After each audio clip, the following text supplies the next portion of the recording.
meet you. You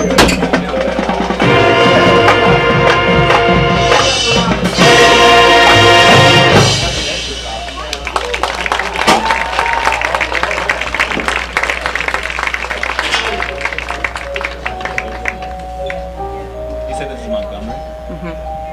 I don't suppose AirPods would they? No idea. Probably not. Probably not the best good. Is Hopewell doing something at halftime? I don't think they're here. No, they're Hopewell's not here.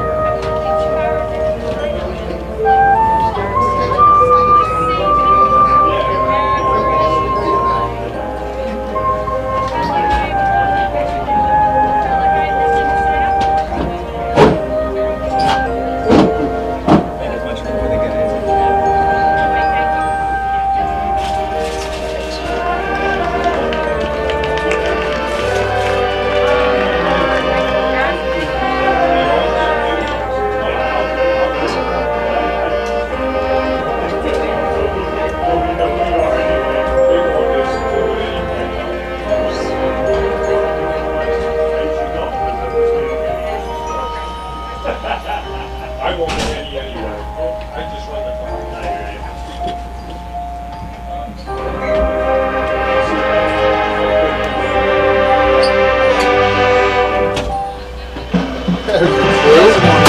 What's up, everybody?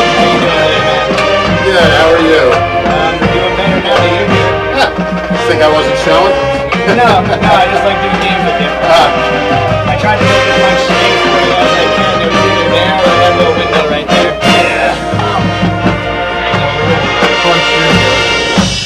Shoot, I can do here. You got all that space to work with. I'm good right where I am. Alright, well, I just want you to I got you from there.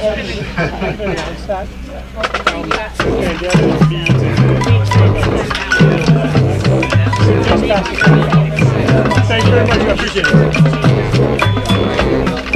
Yeah, I got that, yeah. I got some guys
Yeah, Kristen actually put some stuff for the boys.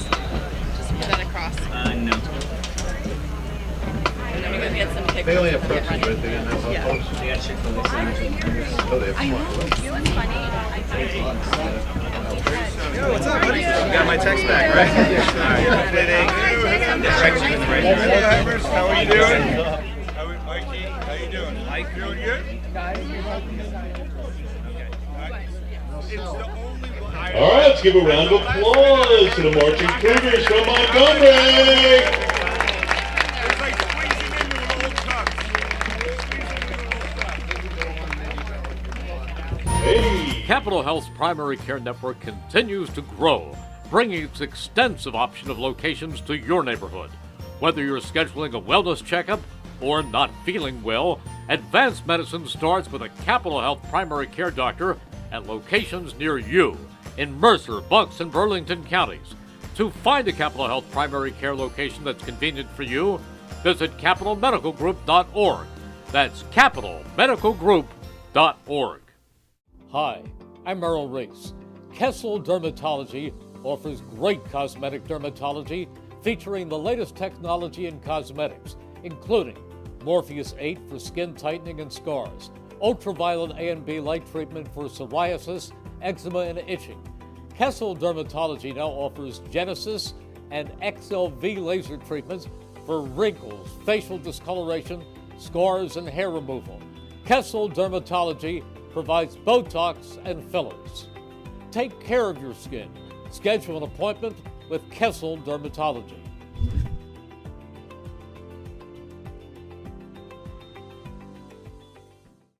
New Jersey is home to the best public schools in the nation. And that didn't happen by accident. It's the result of parents, educators, and communities working together year after year to give our students a world-class education, no matter the challenge. Because parents and educators know that with a shared commitment to our public schools, our children can learn, grow, and thrive. And together, we can keep New Jersey's public schools the best in the nation. There really is nothing like a home team advantage. That's why Team Toyota makes a great choice for your next vehicle purchase or service. With our MVP pricing guarantee, teammate rewards program, and streamlined customer experience, our award-winning operation ensures that you can trust our process. A home team advantage is nothing without the community. Our employees are part of our family, part of your town, and we're all part of the team. We're always here for you at one of our 3 locations in Princeton, Langhorne, and Glen Mills. Your vehicle is in good hands at Haldeman Collision, Route 33 in Hamilton Township. They do it all at Haldeman Collision. Minor dents and dings, bumpers, windshields, major body, and frame damage. Free estimates, 24-hour towing, most insurance accepted, and loaners available. Haldeman Collision works with all makes and models. They'll go out of their way to getting your car back in brand new condition. Haldeman Collision, conveniently located 20 minutes from Langhorne, Princeton, and Ewing on Route 33 in Hamilton Township. Hi, Merrill Reese reminding you to come back home to traditional Italian cuisine at the Revere Restaurant, 802 River Road in Ewing Township. You'll always feel welcome at the Revere. It's like stepping back in time where you'll feel like you're dining in South Philly or New York's Little Italy. Start your meal with complimentary Hoboken bread. Choose from a menu featuring fresh seafood dishes, succulent steaks and chops, or homemade pasta dishes. You can even eat at the bar. The Revere is open 7 days for lunch and dinner. Private room available for special affairs, plus catering. For reservations, call 609-882-6365. That's 609-882-6365. Come home to traditional Italian cuisine. The Revere Restaurant, 802 River Road, Ewing Township. Hi, I'm Merrill Reese. Kessel Dermatology has a highly rated and award-winning dermatology team with over 130 years of collective clinical experience. They've been voted as the region's best dermatologist and doctor for 20 consecutive years. Over 1,500 5-star reviews from satisfied patients. Take care of your skin. Schedule an appointment with Kessel Dermatology.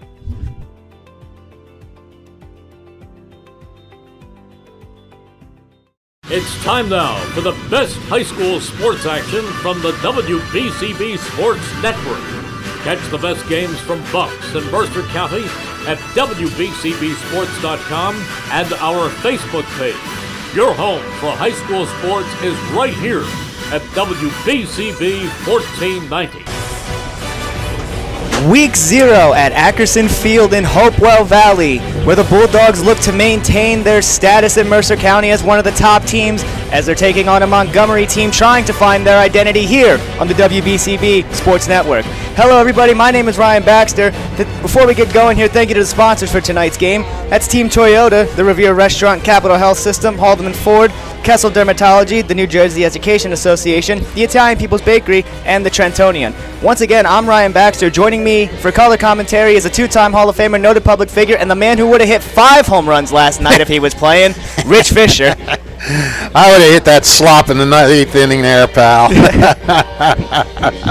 Hello, Bax man. How are you? I'm doing pretty good, Fish. I'm excited. It's Friday Night Lights. We're back in Week 0 here for Mercer County football. Yep, exactly. And we have a very interesting game tonight. The big question on everybody's mind when it comes to Hopewell is how well the Bulldogs can survive load of graduation losses from last year's 10-1 team, which was one of the greatest in program history. I mean, they got into the South Jersey playoffs, and they got beat by 3 points. That was their only loss of the season. And I look at this game, and I think the key tonight is how well Hopewell's newcomers can adjust to varsity football against a Montgomery team that returns 6 returning starters on offense and 8 on defense. Now, the Cougars they're coming off a 1-9 season, and they lost 42-0 to Hopewell last year, but I would not expect that kind of lopsided score tonight. I think it's going to be a lot closer. You look at Hopewell, their quarterback from last year, Milan Desai, he's now playing at Johns Hopkins. Other notable graduates, running back Ben DeCore, school's all-time career rushing leader. Standout receivers, Justin Klotz and Owen Lengel. Record-setting safety, Luke Caldwell. And then Gavin Lewis, the 12-man football TD Club's 2-time lineman of the year. They're all graduated. So the question is, how will senior Grayson Vlasic step up at quarterback? He's only thrown 6 passes in his varsity career. But I got to tell you, Hopewell quarterbacks coach Drew Nemeth does a great job of developing signal callers. We've seen some good ones here at Hopewell. So I wouldn't be surprised to see another strong passing game for the Bulldogs. He'll need time, though. Vlasic will need time to throw the ball. And Ryan Tackix is the lone returnee on the offensive line, but he's a 3-year starter. So his experience will help with those younger guys. Defensively, we were just talking about it off the air, the Bulldogs should be pretty good shape. They returned 3 of their 4 defensive backs and some strong linebackers. I think they can put some pressure on the quarterback. Montgomery comes in here with a new head coach in Sean Carty. He's not new to the program. He was former coach Zoran Millen's longtime assistant. Milic was the program's only head coach as he ran the team for 25 years. So it's kind of a historic night for the Cougars. So there's going to be that added emotion for that. I think Montgomery's going to be tough in the trenches. They have two-way linemen Michael Bellamy and Davio Georgiev back. They return their quarterback and senior Jack Chris Johnson, who completed 45% of his passes for 880 yards last year, but threw 10 interceptions. A year's experience is always going to help a quarterback, though, so expect to see a better version of Chris Johnson tonight. I think what Hopewell's going to want to do, try to put a little pressure on the quarterback. I think they can do that because they have really good lockdown corners in Cooper Breeler and Jude Berman. Offensively, I'm not sure if they'll give Vlasic a whole lot to do in his first varsity start. You know, you may see some short passes, some quick outs, just things to get him comfortable. Hopewell will try to establish a running game, but for that to happen, it comes down to, as always, the offensive line and how that steps up. I think it's a game where both teams have a lot of questions, and you know, they hope to have some of them answered by the end of the night. But football is back, Pax, man, and I can't wait to get going. Me and you both, Fish. I'm more than excited for this game as the captains are looking to take the field for the coin toss. Going out there for the Bulldogs is Grayson Vlasic, Kyle Yadamiich, Luke Hemmer, and then Jude Berman. That's the core of that team this year. Those three, aside from Vlasic, the other three are all experienced, and you know, they're the leaders of this team this year. And you know, Dave Caldwell, I talked to him at the end of last year, and he was not considering this to be a rebuilding year. You know, and I'll tell you why, and he's got good reason to think that. All right, since 2013, okay, Hopewell has 3 10-win seasons. They've gone 74-43 over that time, 632 winning percentage, 9 winning seasons. They won a CJ3 title, and they got to the South Jersey final last year. So, you know, he has established a program that doesn't have a lot of drop-off from year to year. They've had graduation losses, but they've managed to stay very competitive over the past 13 years or so. So, be interesting to see what they can do this year with so many guys graduated. Yeah, it's going to be really. I'm very interested to see how this offense is going to be running, because this was easily the best offense in Mercer County. They were always it's always been them. And then you talk about the Fighting Irish, when they had AJ Sarace and Gabe Winovich, this Hopewell Valley team was giving them fits. And they are going to have to find that kind of identity. They're losing their starting quarterback, 3-year starter, I believe, and Ben DeCore, who is, like as you mentioned, the all-time school rushing yards leader. So maybe not as highly touted as they think they should be. I think they're coming into the season with a chip on their shoulder, because I think they believe people are underrating them. Oh, like any team, they're happy to be underrated. Oh, of course. They like to be underrated, so they can they enjoy it, but then they complain about it, like, oh, nobody had any respect for us. But at the same time, they kind of like that role, because they like the idea of trying to prove everybody wrong. So, what do we got? The national anthem. Yep, we are going to take a quick shut up. Yep, take a quick break to honor America, and we'll be right back with some high school football Friday Night Lights on the WBCB Sports Network. The Marching Cougars of Montgomery.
Let's give it up one more time for the Marching Cougars of Montgomery.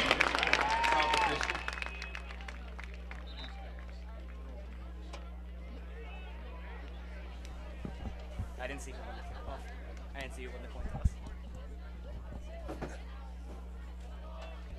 All right, ladies and gentlemen, I only have one question for you. Who's ready? Looks like we're going to have to wait not that long to see this new look Hopewell Valley offense, as they're going to start out with the ball. Yep, be interesting to see what they do. And again, I'm not expecting too much on this first series. I don't know if they want to, get put too much on his plate right off the get-go. But look, I could be wrong. You never know. They might just say, look, Montgomery's probably expecting us to go vanilla here to start with, so maybe we'll just try to surprise them and throw one deep on the first play. You never know. That's why opening day is so cool. Trey McFadden for the Cougars, getting ready to kick this one away. Back deep to return it is Matt Rich, number 4 on the left-hand side. And I can't see the number on the far side, unfortunately. Get that for you in a second. I cannot either. That might be number 8, John Rowe. Or Mike Whitlock, perhaps, number 9. It's one of those numbers, I believe. It's somebody. He's out there. It's a Bulldog. And the kick is off, and the season is underway. Caught by said Bulldog. It is number 8, John Rowe, and he's got some daylight. Good return there for the Bulldogs, setting up shop at the 35-yard line, and here come the Bulldogs. Yeah, better get his name right after that return. And I am going to get his name right, because that's Jude Berman out there, number 0. Yeah, I was just going to say it was 0. Okay. So we were close. I apologize to Jude Berman, but that was him on that return, setting up this Bulldog offense in a really good spot to start. Yeah, about a 30-some yard return. Let's call it a 32-yard return. First and 10 at the 35, so good field position for Vlasic to start. And he's by himself in the backfield. Yep. Empty backfield, and now we have some shifts going on. All of a sudden, he has company. Shotgun look here with the receivers right there in the play action here. He drops back and he lets loose and just over the head of his wide receiver there. Well, so much for my theory that they're going to go a little casual to start off. They went right up the middle, pretty good for a chunk play there on the first play. Well, I mean, you said it pretty much. Like, who knows? Maybe they will go for that chunk play. Yeah. Mike Whitlock was the intended receiver on that ball, just over his head. Hopewell Valley Bulldogs football. Similar look here.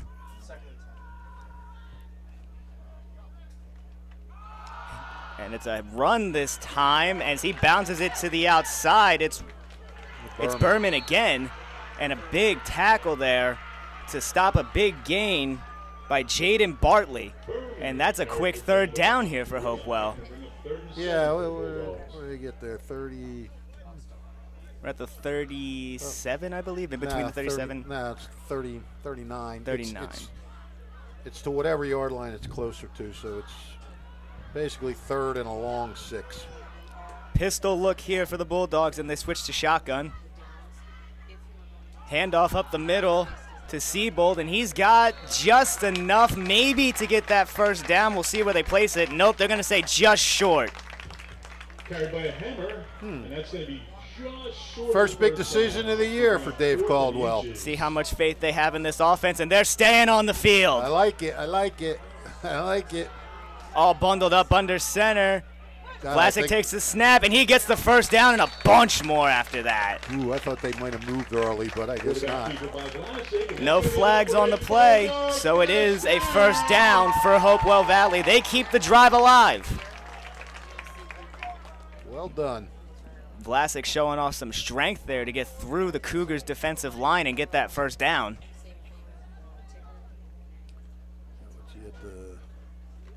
Just about at midfield here, the 48-yard line. Pistol look again here.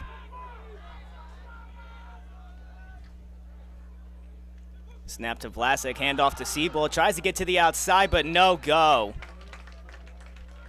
Tripped up on the play there by Youssef El Sherbini. Going to bring up 2nd and 7 for the Bulldogs. Bulldogs utilizing a couple of backs here. Yes, indeed they are. We saw Jude Berman get a handoff, and now the projected starter in the backfield, Gavin Siebold, has been getting some handoffs. Luke Hemmer has been back there a couple times.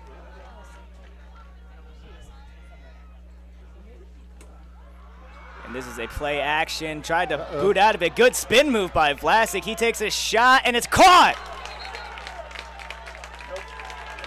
Nope, they're going to say incomplete. They're going to say he dropped that. That was Ryan Ottebre on the attempted catch there, but just in and out of his hands. Almost another nice pass play there for the Bulldogs. Yeah, that was a pretty good-looking pass.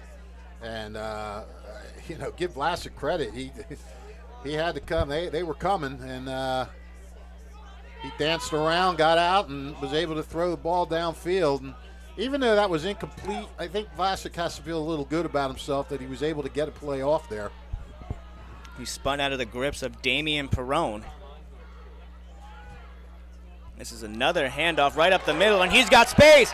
Big collision in the middle of the field, but a nice run for Luke Hammer. For a game of about, say, 10 or 11. That's going to be enough for a Bulldog first down. Well, we talked about this offensive line and what a job they are doing here in the early going. Hopewell going with a hurry-up offense here. Right back to Hammer, and he puts the hammer down on the defender, but he's able to hang on there. Was Brian Giambra for the tackle. Hammer with the carry. Looks like Hammer has definitely got that downhill type of action there. He's definitely a big kid in that backfield. Yeah, for sure. Get moving a little bit, knock some people over. It's going to be hard to stop with that locomotive going. Another pistol look here. Handoff right up the middle. Hammer again. And he's got a bunch of Cougars trying to bring him down. And they finally get him down. But looks like another first down here for Hopewell. Gonna be My enough for another goodness. Bulldogs first down.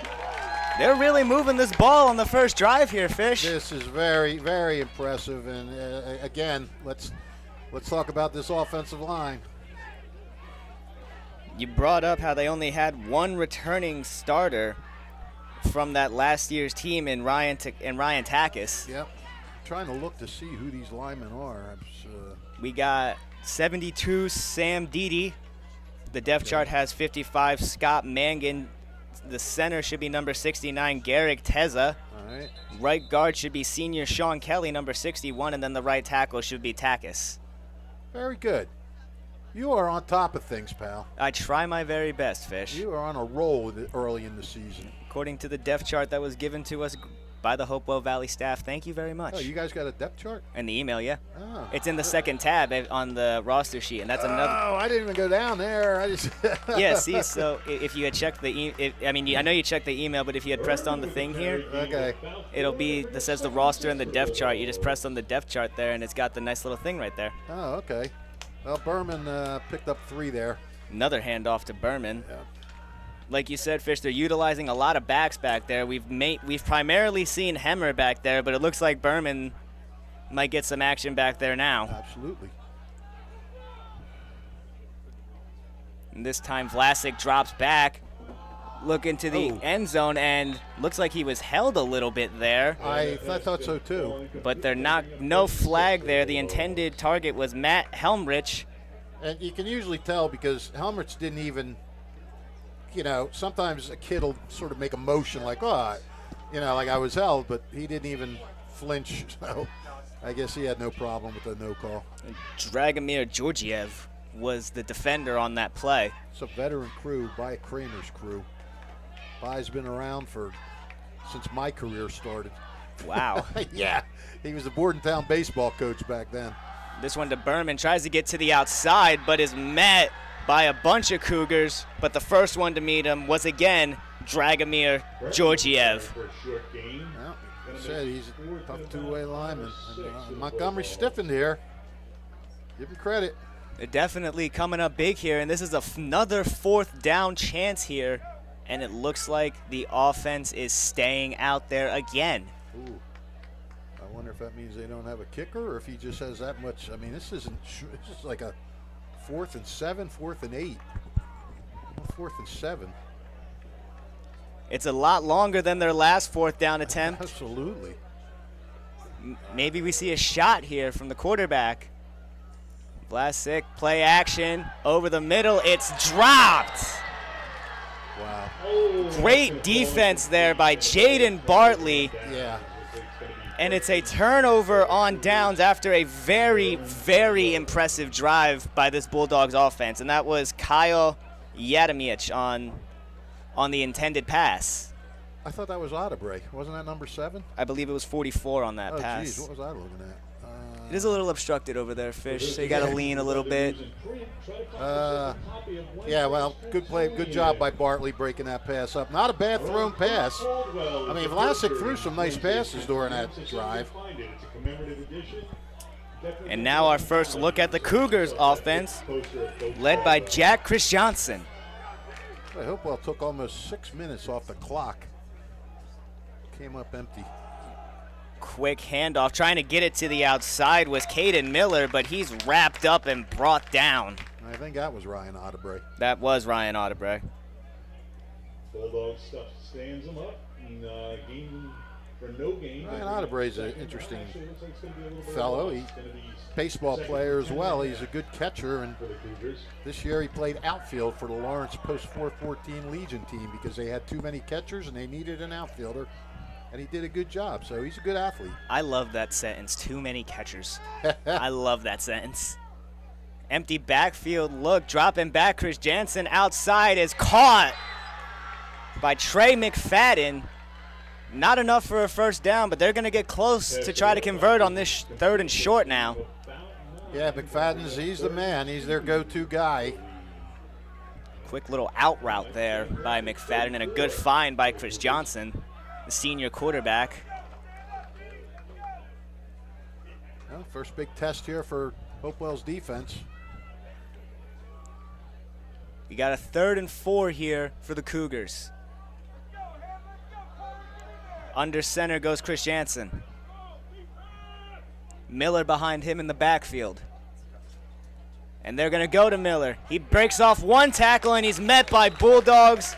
And who else but Ryan Ottebre again. He's joined by Yadamich in the backfield for that tackle, but that's 4th down. And it looks like here comes, I hope the offense isn't staying out there. No, they're not. Here comes the punt team. Who had that carry? I'm sorry. That was Caden Miller. Caden Miller, okay. We got 2 Millers, Caden and Mason. Shouldn't Mason be in San Diego in the bullpen? I suppose he should. McFadden out there to boot it. Back deep, Jude Berman.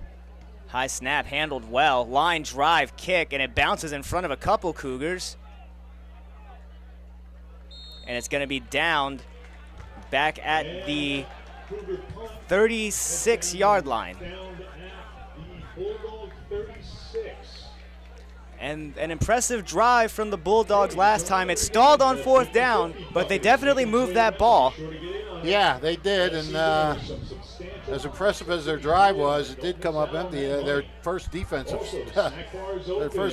stand was pretty darn impressive too. Not even allowing a quick 3 and out.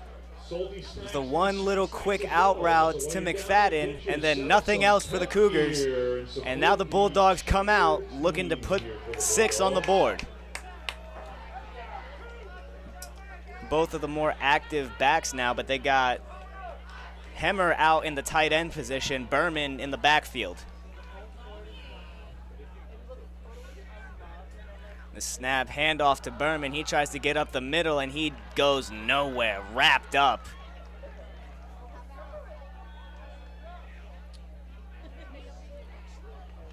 Well, you know, these games are all about adjustments. And Hopewell, you know, they didn't know what Hopewell was going to do. This is pretty much a new team, so you know, that Montgomery coaching staff is trying to adjust, and maybe they saw some things in that first series. And I believe that was Mac Pre-Braca from the Cougars getting that tackle.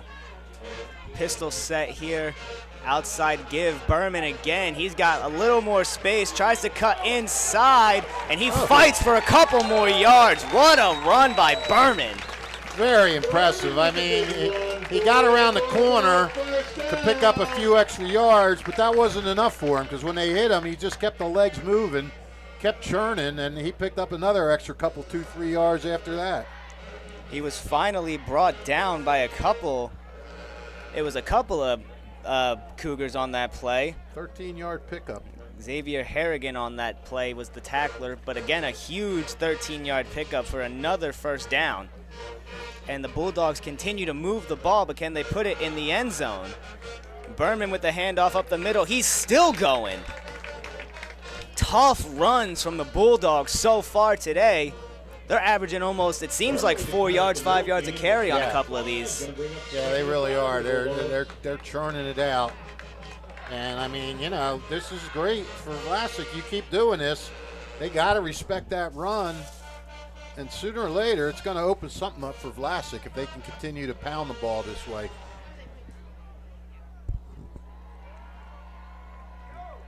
Trying to get a play call in. Yeah, Vlasic's... Beautiful night, by the way. Beautiful, beautiful summer night. Genuinely couldn't ask for a better night. No clouds in the sky. It's nice and cool outside. Beautiful breeze. Yep. Even the way the sun's hitting the field right now is gorgeous. Oh, let's not get carried away. The fakes looked like it was going to be a screen pass there. But Vlasic decides to take off, and he's tackled by his own tight end, Luke Hemmer. Yeah, whatever was there, whatever they thought hoped was there, got covered up pretty good by Montgomery. They covered it up. He ran straight into the arms of Sean Kelly, stayed on his feet for a little bit, and then is brought down by Luke Hemmer before any fumbles could happen. Yeah, picks up a yard. Make it 3rd and 4. 3rd and 4, yeah. Another big 3rd down play for the Bulldogs. Pistol look. Hammer motions over to the left. This one to Berman. Berman met and brought down. Again, Mac Pribraka on the tackle. Well, I think we're pretty certain they'll go for it here. Well, right you are, Fish. No hesitation in that. Back in the pistol is Vlasic. And they jump offside. Wow. What a beautiful hard count there. And it's able to get a couple of them, but the first one looked like Zach Mutton to jump offside there. Big penalty. First flag of the day for either team, and that was huge. Giving him a first down. But it's been a very clean start to the game for both teams in regard to that flag. But that gives them 5 yards, and that is just enough to move those chains. 5 first downs now for the Bulldogs. And they possessed the ball for pretty much the entire first quarter. We got a minute 22 and some change left in that first quarter. Sorry, Fish. I was just gonna say, but you gotta finish. You do have to finish indeed. Back in that pistol look, and looked like we had some movement yet again. And Montgomery's blaming the right tackle, and it is gonna be on the Bulldogs. That one looks like it's going to go against Hopewell. It's going to cost them 5. That's going to be a false start. They trade 5 yards, but it was because Hopewell got that 5 yards first. They got the first down. So, you know, sometimes stuff just it works out for you. You might end up back exactly where you were, but at least you got a new set of downs. That's right. Looks like there might be time wasting a little bit here with just under a minute. That looks like they're going for a very controlled tempo with this offense style, and I think they found that so far. Oh, absolutely. Another handoff to Berman, looking for a hole, and he's swamped. Ooh. Oh, that was the play of the night for that Montgomery defense, because everybody was on him. It was a sea of Cougars to get in there. Saw Aryan Ahmed in there. Saw Michael Bellamy in there. At 20 seconds, they got the play call, but I wonder if they're even going to snap the ball here. Yeah, I don't know. I don't think so. Well, I guess we'll see. 5 seconds. Are they going to get this off? Doesn't look it. Looks like he was trying a hard count again. Yep, no dice there for Hopewell, but they're still moving this ball. 0-0 still is the score. Hopewell Valley has shown some promise on offense, but can they put it in the end zone? Second quarter coming up here on the WBCB Sports Network. Hi, Merrill Reese remind you to come back home to traditional Italian cuisine at the Revere Restaurant, 802 River Road in Ewing Township. You'll always feel welcome at the Revere. It's like stepping back in time where you'll feel like you're dining in South Philly or New York's Little Italy. Start your meal with complimentary Hoboken bread. Choose from a menu featuring fresh seafood dishes, succulent steaks and chops, or homemade pasta dishes. You can even eat at the bar. The Revere is open 7 days for lunch and dinner. Private room available for special affairs, plus catering. For reservations, call 609-882-6365. That's 609-882-6365. Come home to traditional Italian cuisine. The Revere Restaurant, 802 River Road, Ewing Township. 1490 WBCB Levittown and Trenton, and video stream live at WBCBsports.com. Your home for the best local sports in Bucks and Mercer counties.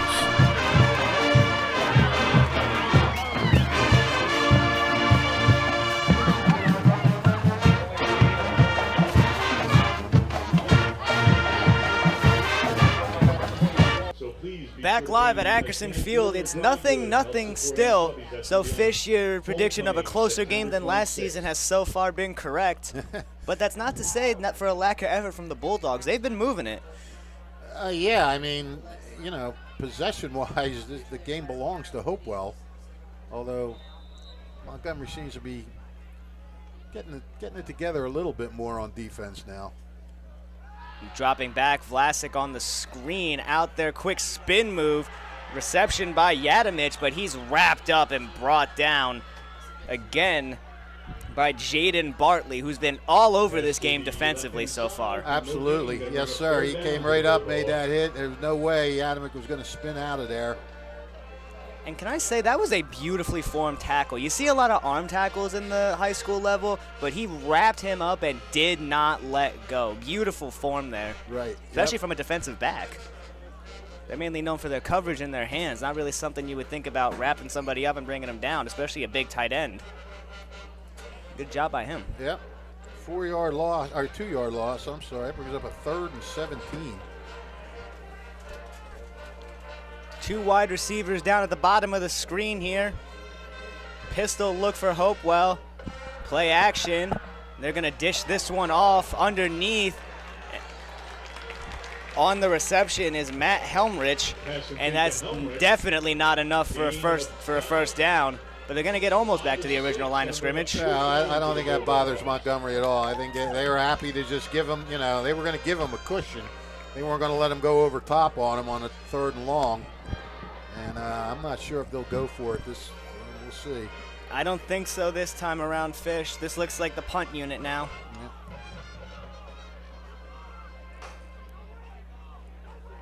Looks like Luke Helmrich is going to be punting things away here, too.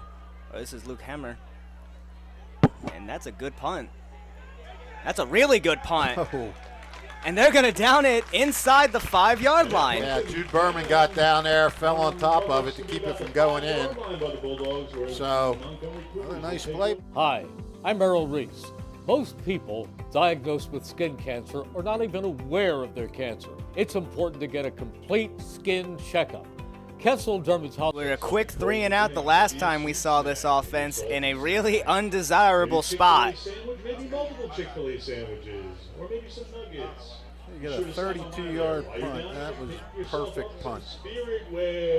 And again, honestly, at the high school level, a perfect punt is something that you don't see too often. You don't see elite punters that often in the high school level. So that was a really, really good punt. Yep, very well done. So what do we got? First 10 at the 5 here? 6? At the 6, they labeled that one. Chris Jansen back to pass, and he lets that one fly. And was that intercepted? Oh my God, what an interception. Jude Berman, one-handed, lays out and picks that one off. No, I think that was Mike Whitlock. Was it Mike? Yes, number 9. Or is it number 8? It's hard to tell. I think it's, no, you're right. It is Jude Berman. My bad. Jude Berman, what an interception. One-handed. He had the perfect coverage, was right on him. And then he just reached up and with one hand grabbed it and hauled it in. That, my friend, we may not see a better defensive play all year. And it's only the first half of the first game of the season. What a play. And honestly, I'm going to say there was offensive pass interference on that play too. And it didn't look like a flag was thrown on that one. But regardless, I'm speechless right now. Jude Berman, have a game. Oh, my God. That was worth the price of admission. We hope you're enjoying the game so far, because we certainly are. Yeah, these numbers are a little wonky. Sometimes they do look. Looks like they're having some trouble with some subs here, and we're going to get a timeout for the Bulldogs. Nope, they're going to call a delay a game, actually. No timeout, delay a game.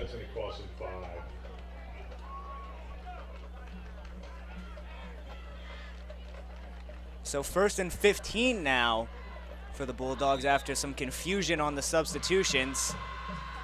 And just a reminder, while you're at this, and it seems like they're still having some miscommunication here. They're really having a hard time figuring out the play.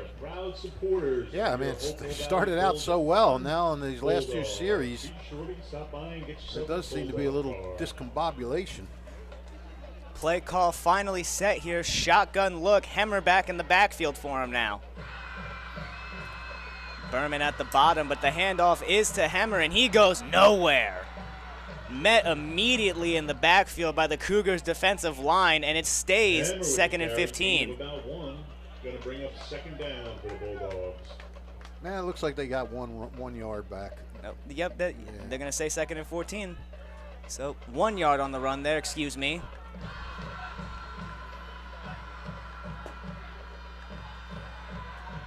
Merman at the bottom of your screen. Shotgun look again. Vlasic drops back, and he goes deep and overthrown. And He had him. the pass is gonna fall incomplete. He did have the Mike Whitlock deep in that on that route, but again, another overshot pass there. Yep, and you know, this is all going to come with experience.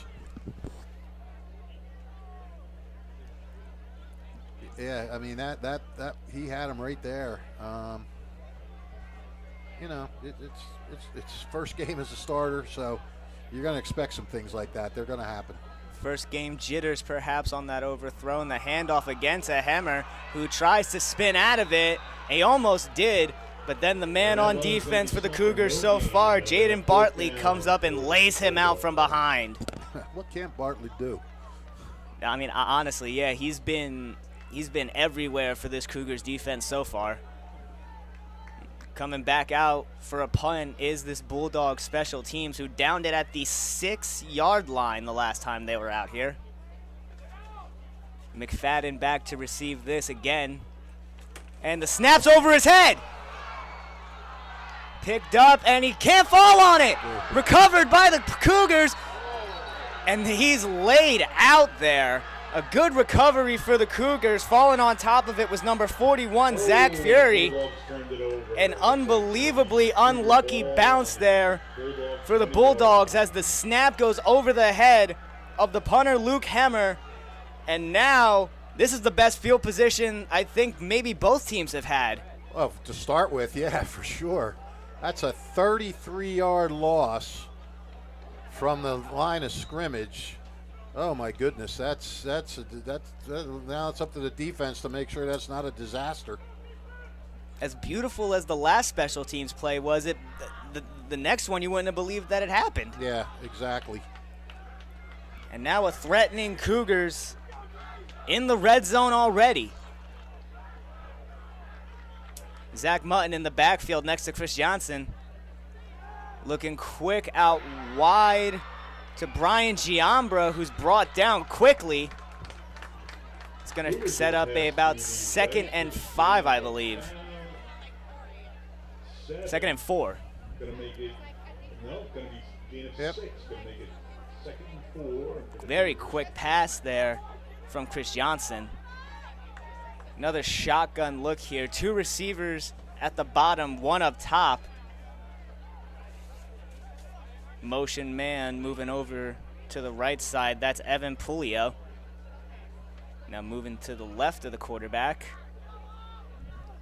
The running back Mutton, and they give it to him. And he's got a little bit of space, tries to spin around him. Not enough to get into the end zone, but I do believe it's enough to set up a 1st and goal opportunity.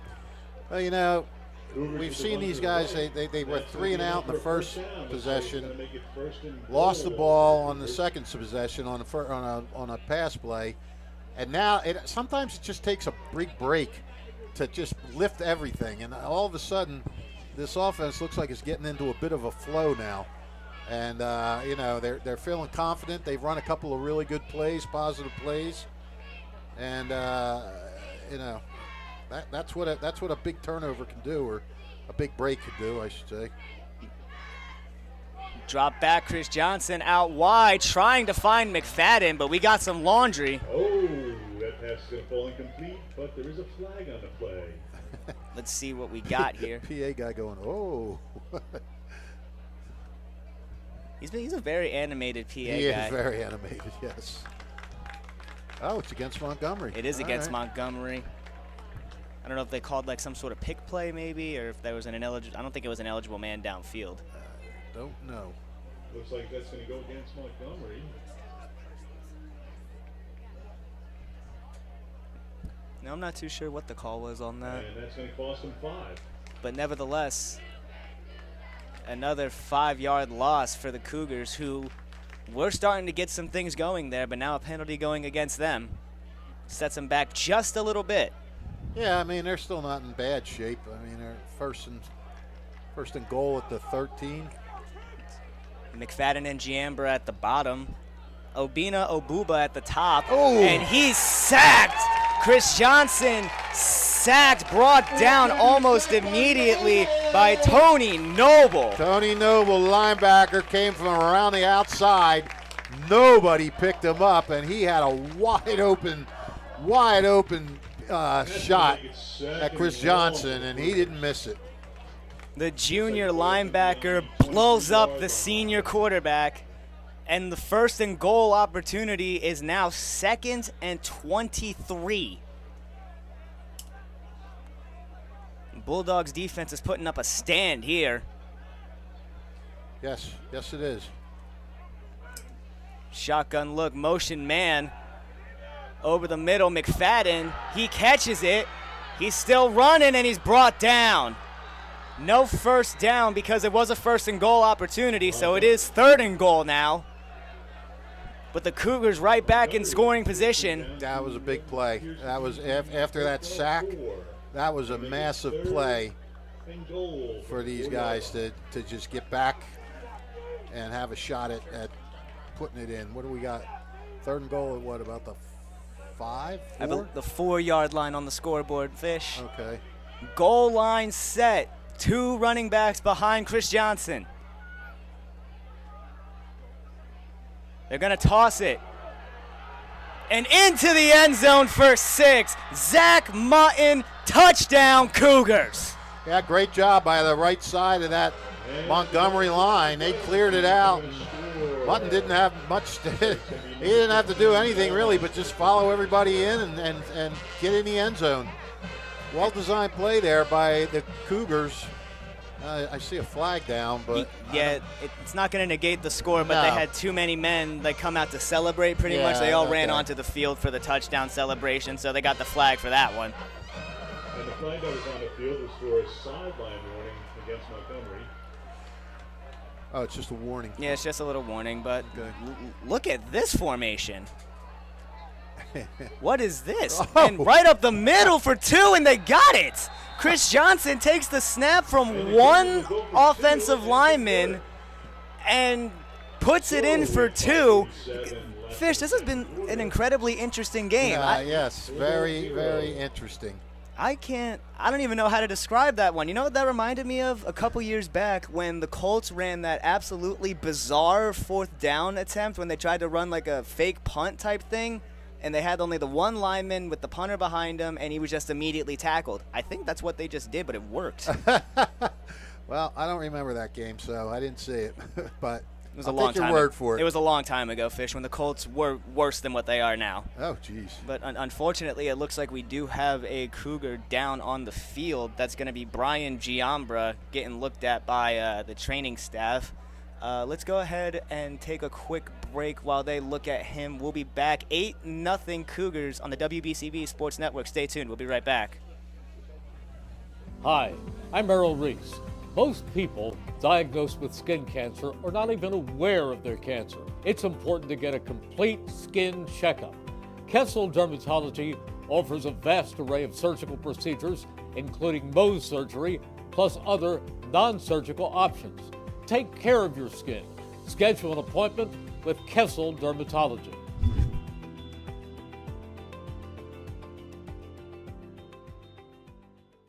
$14.90 WBCB Levittown and Trenton, and video stream live at WBCBSports.com. Your home for the best local sports in Bucks and Mercer counties.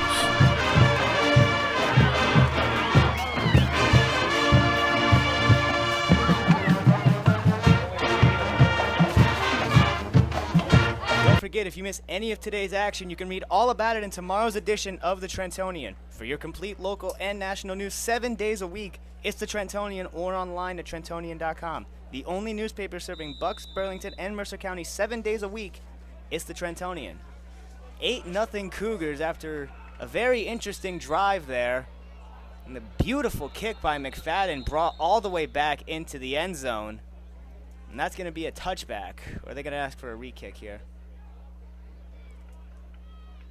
I got to tell you, you got to give Montgomery a really lot of credit because they got blasted with that sack, losing 10 yards. Oh, yeah. And it's like all of a sudden you're like, oh, man, for first and goal at the 8. Now we're at second and goal at the 23.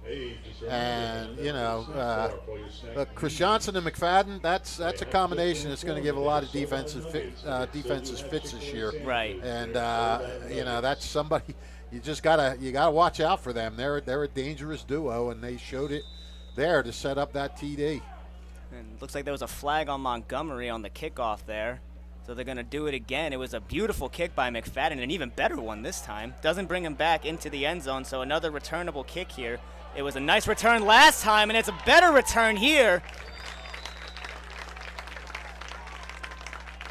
That one is going to be Mike Whitlock on that one. Yes, it is. Okay. Returned by Whitlock. And they're going to set up on the 38-yard line. 37, where the offense will take over. Or the 37, according to the PA man. No, he's wrong. It's a 38. Well, then we are on the 38-yard line.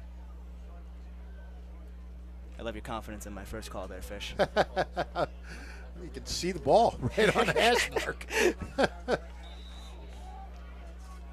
The Bulldogs, they move it. They just haven't been able to finish it so far this game. It's been impressive getting down there, but putting it in the end zone's been a different story. But Hemmer's trying to make it a different story to start this second quarter as he gets a nice run there. Setting up another set of downs here already for the Bulldogs. About 14 yards on that run. Yeah, good play to start. After you give up a score, you know, Montgomery really wants to, you know, stop them here and then make that score stand up. Hopewell love nothing better than to respond right away. Get those 50-50 tickets. Put your hands Already up on the Cougar side of the field here. We haven't seen a completed pass yet from the Bulldogs, but the run game's gotten them everywhere they needed to be. And another handoff here. More space. Hemmer still going. Leveled. He had a couple of Cougars on him there, but he's leveled from behind by Damian Perrone. That's going to set up a second and 3 here for the Bulldogs. Hemmer's running angry to start this drive. Hemmer's up to 57 yards rushing. He's been a force so far. He's been real difficult to bring down. There's still more miscommunication there. Seems like Vlasic's having a hard time getting the signals from either both of the backup quarterbacks or the head coach.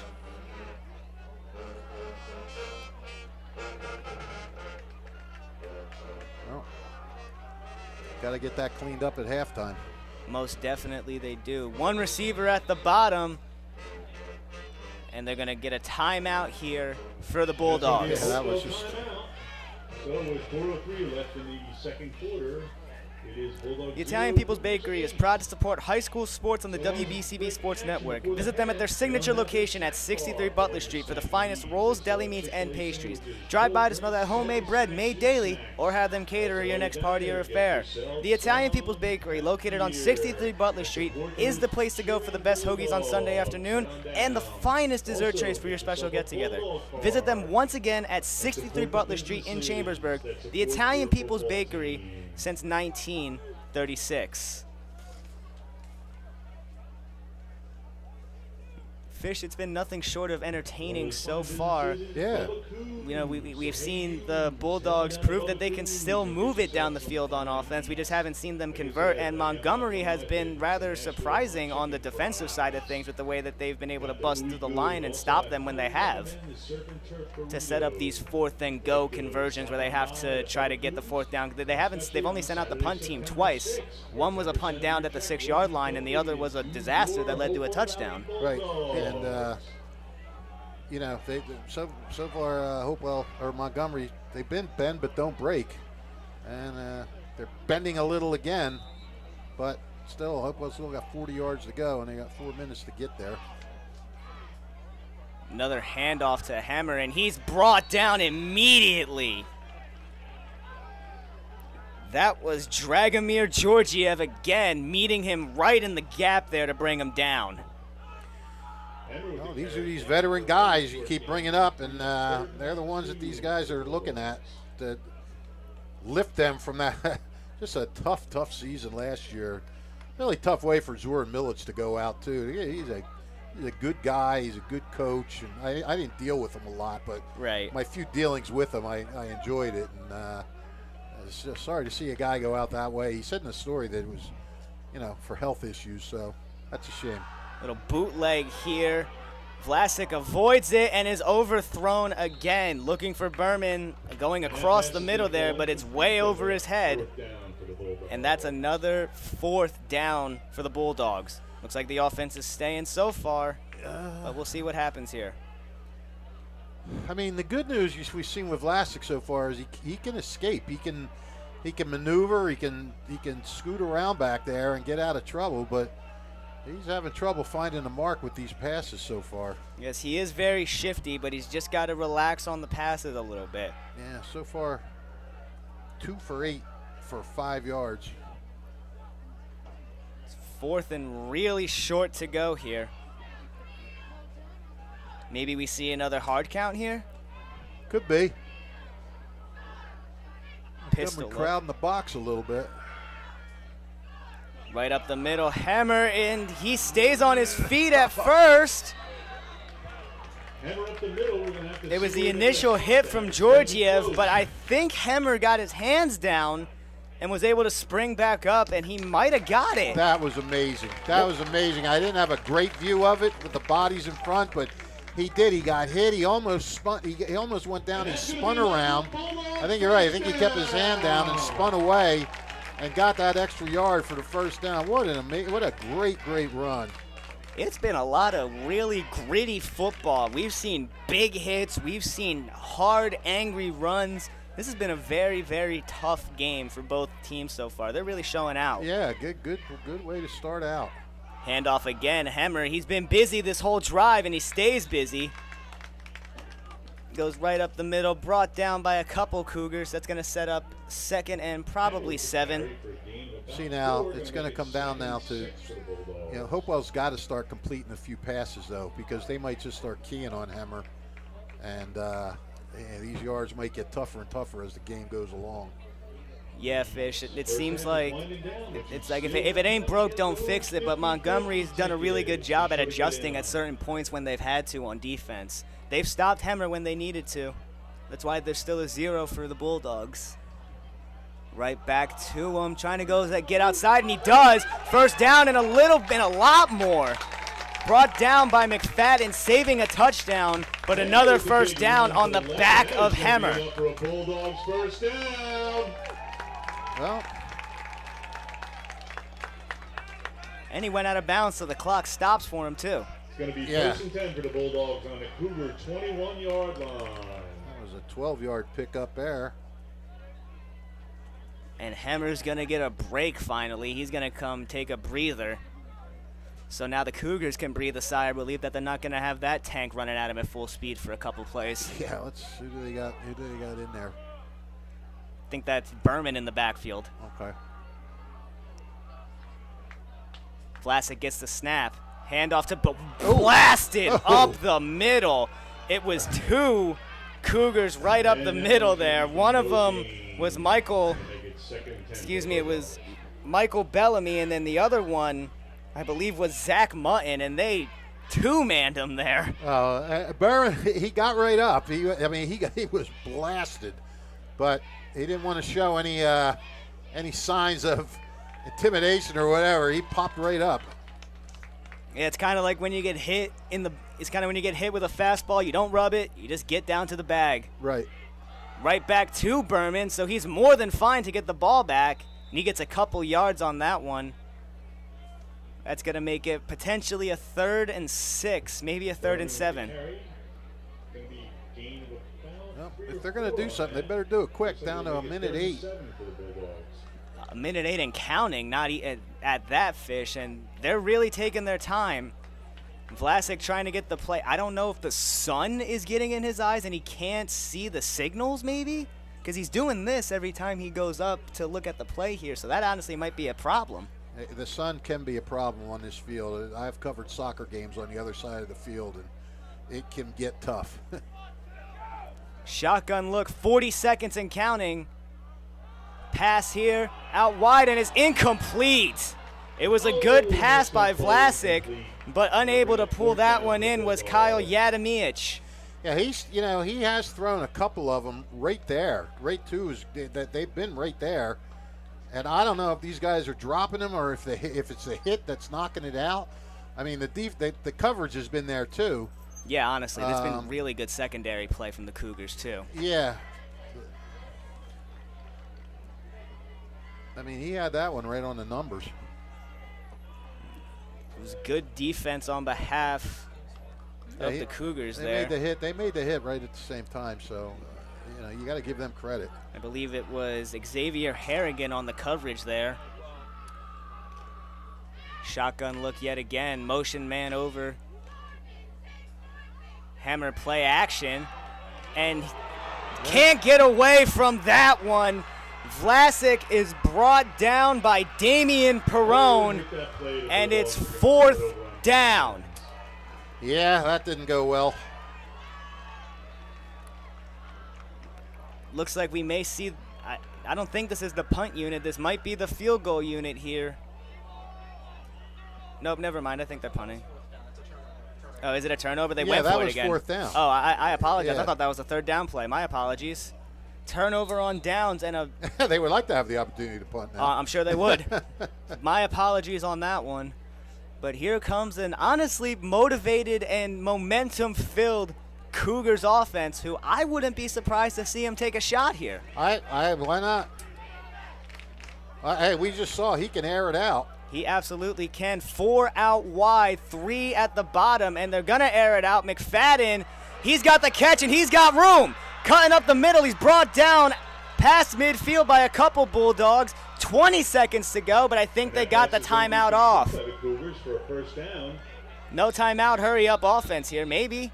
Nope, we are going to get the timeout. Okay. And they're going to take a timeout. Timeout Cougars after a huge 1st down play. Yeah. Chris Johnson to McFadden, as Fish said, is going to be a tandem that gives defenses problems and fits all season long. They've been really pressuring the Bulldogs all game. That was a 27-yard pickup there. And he didn't necessarily bomb that one down the field. Just a quick little post over the middle, and McFadden did the rest. Also, stop by the snack bar, get some Chick-fil-A sandwich, something cold. Yeah, Hopewell's really got to be careful now. I mean, they statistically they have completely dominated this game, at least up before that pass. And Hopewell's got 90, 95, 103, 95.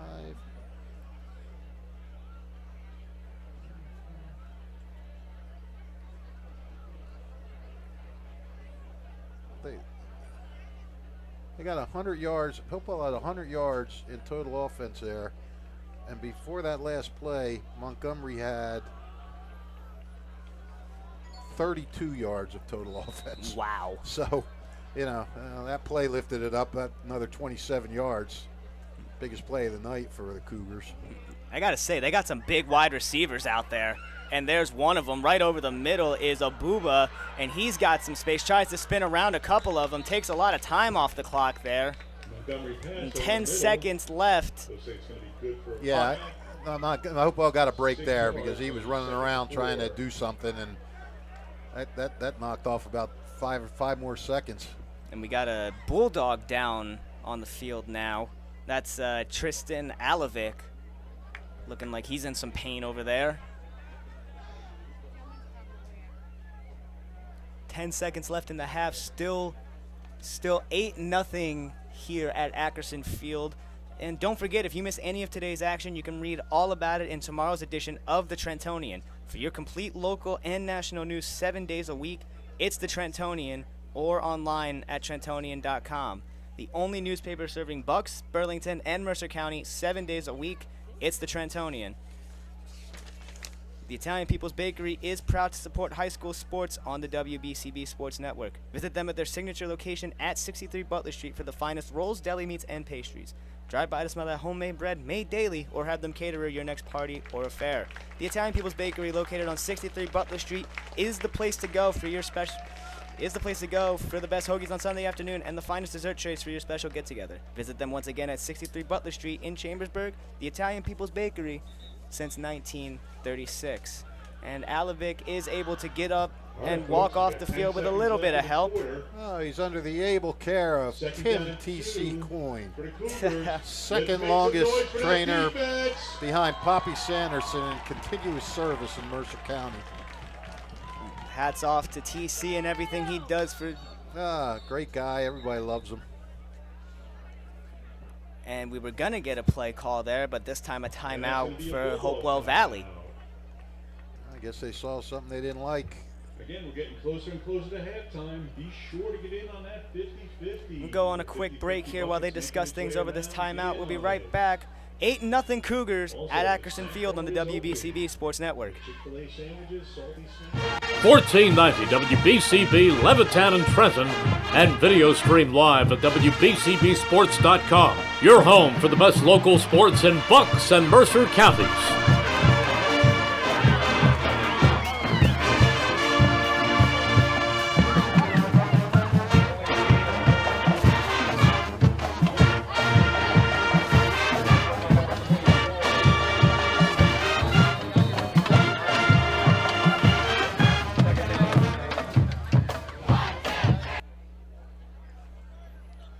Second and 2, 10 seconds to go in the first half. Montgomery in threatening range. We've seen him air it out from here before. One running back next to Chris Johnson. That's McFadden at the bottom of the screen. And he lobs this one to the end zone to Abuba. Looked like a little bit of contact, but we're not going to see a flag thrown there.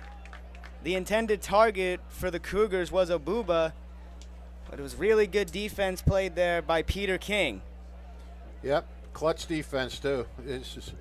This could be demoralizing if you give up a TD right at the end of the half. Cougars with 5 seconds left in the half. 5 more seconds to go for one more shot play at the end zone.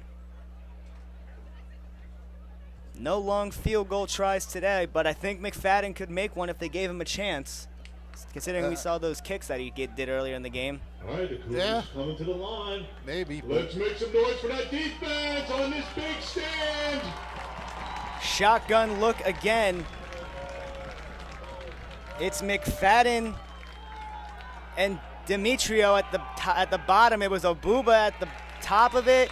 And the first half is going to end with an attempted scramble from Chris Johnson and a good defensive play by the Bulldogs. And that's going to do it for your first half at Ackerson Field. All right, Fish, honestly, you can color me surprised with the way that this first half has gone so far. I was expecting it to be close, like you said, but I didn't expect it to be going in the favor of the Cougars, to be honest. No, I mean, on our show, one of my show with Ryan or with Jordan, I predicted Hopewell, but the game's not over. I mean, I knew it would be a close game, and it is a close game.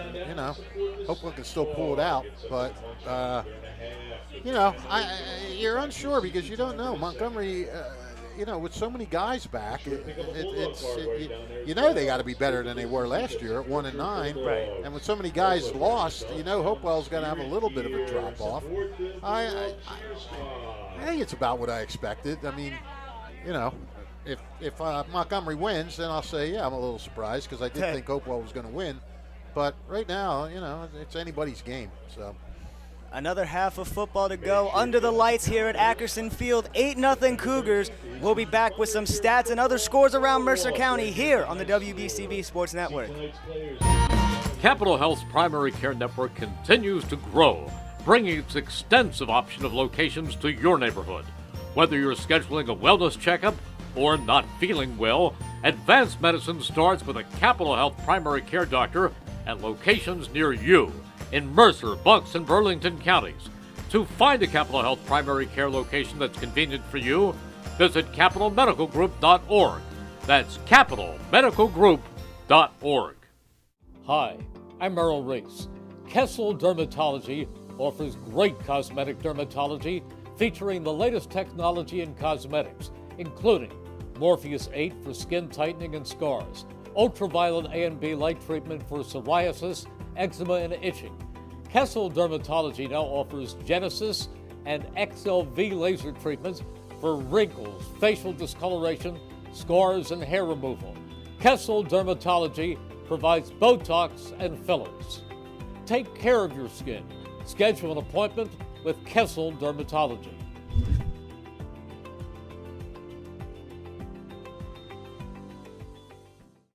New Jersey is home to the best public schools in the nation. And that didn't happen by accident.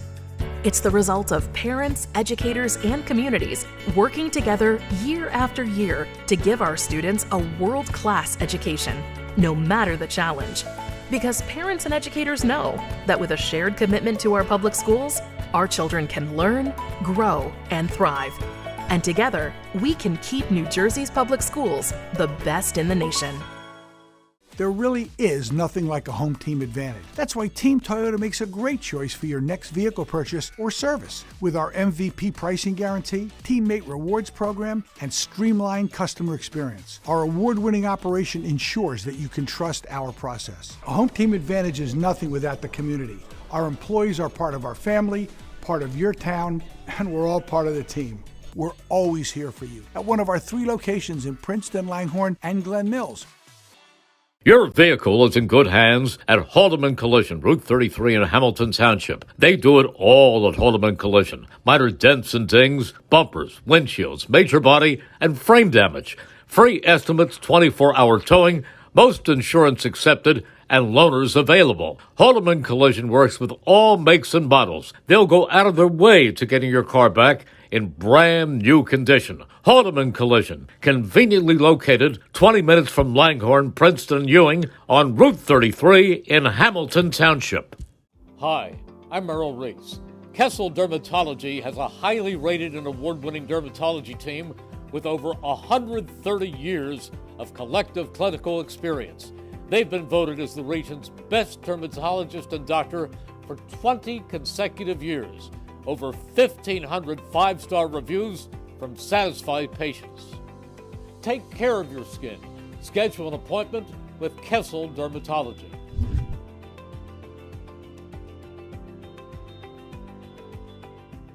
Hi, Merrill Reese reminding you to come back home to traditional Italian cuisine at the Revere Restaurant, 802 River Road in Ewing Township. You'll always feel welcome at the Revere. It's like stepping back in time where you'll feel like you're dining in South Philly or New York's Little Italy. Start your meal with complimentary Hoboken bread. Choose from a menu featuring fresh seafood dishes, succulent steaks and chops, or homemade pasta dishes. You can even eat at the bar. The Revere is open 7 days for lunch and dinner. Private room available for special affairs, plus catering. For reservations, call 609-882-6365. That's 609-882-6365. Come home to traditional Italian cuisine. The Revere Restaurant, 802 River Road, Ewing Township.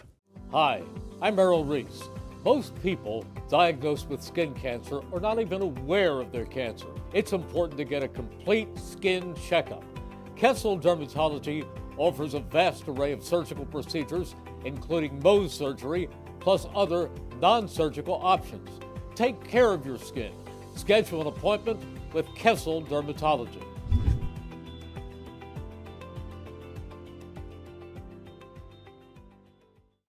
$14.90 WBCB Levittown and Trenton, and video stream live at WBCBsports.com. Your home for the best local sports in Bucks and Mercer counties.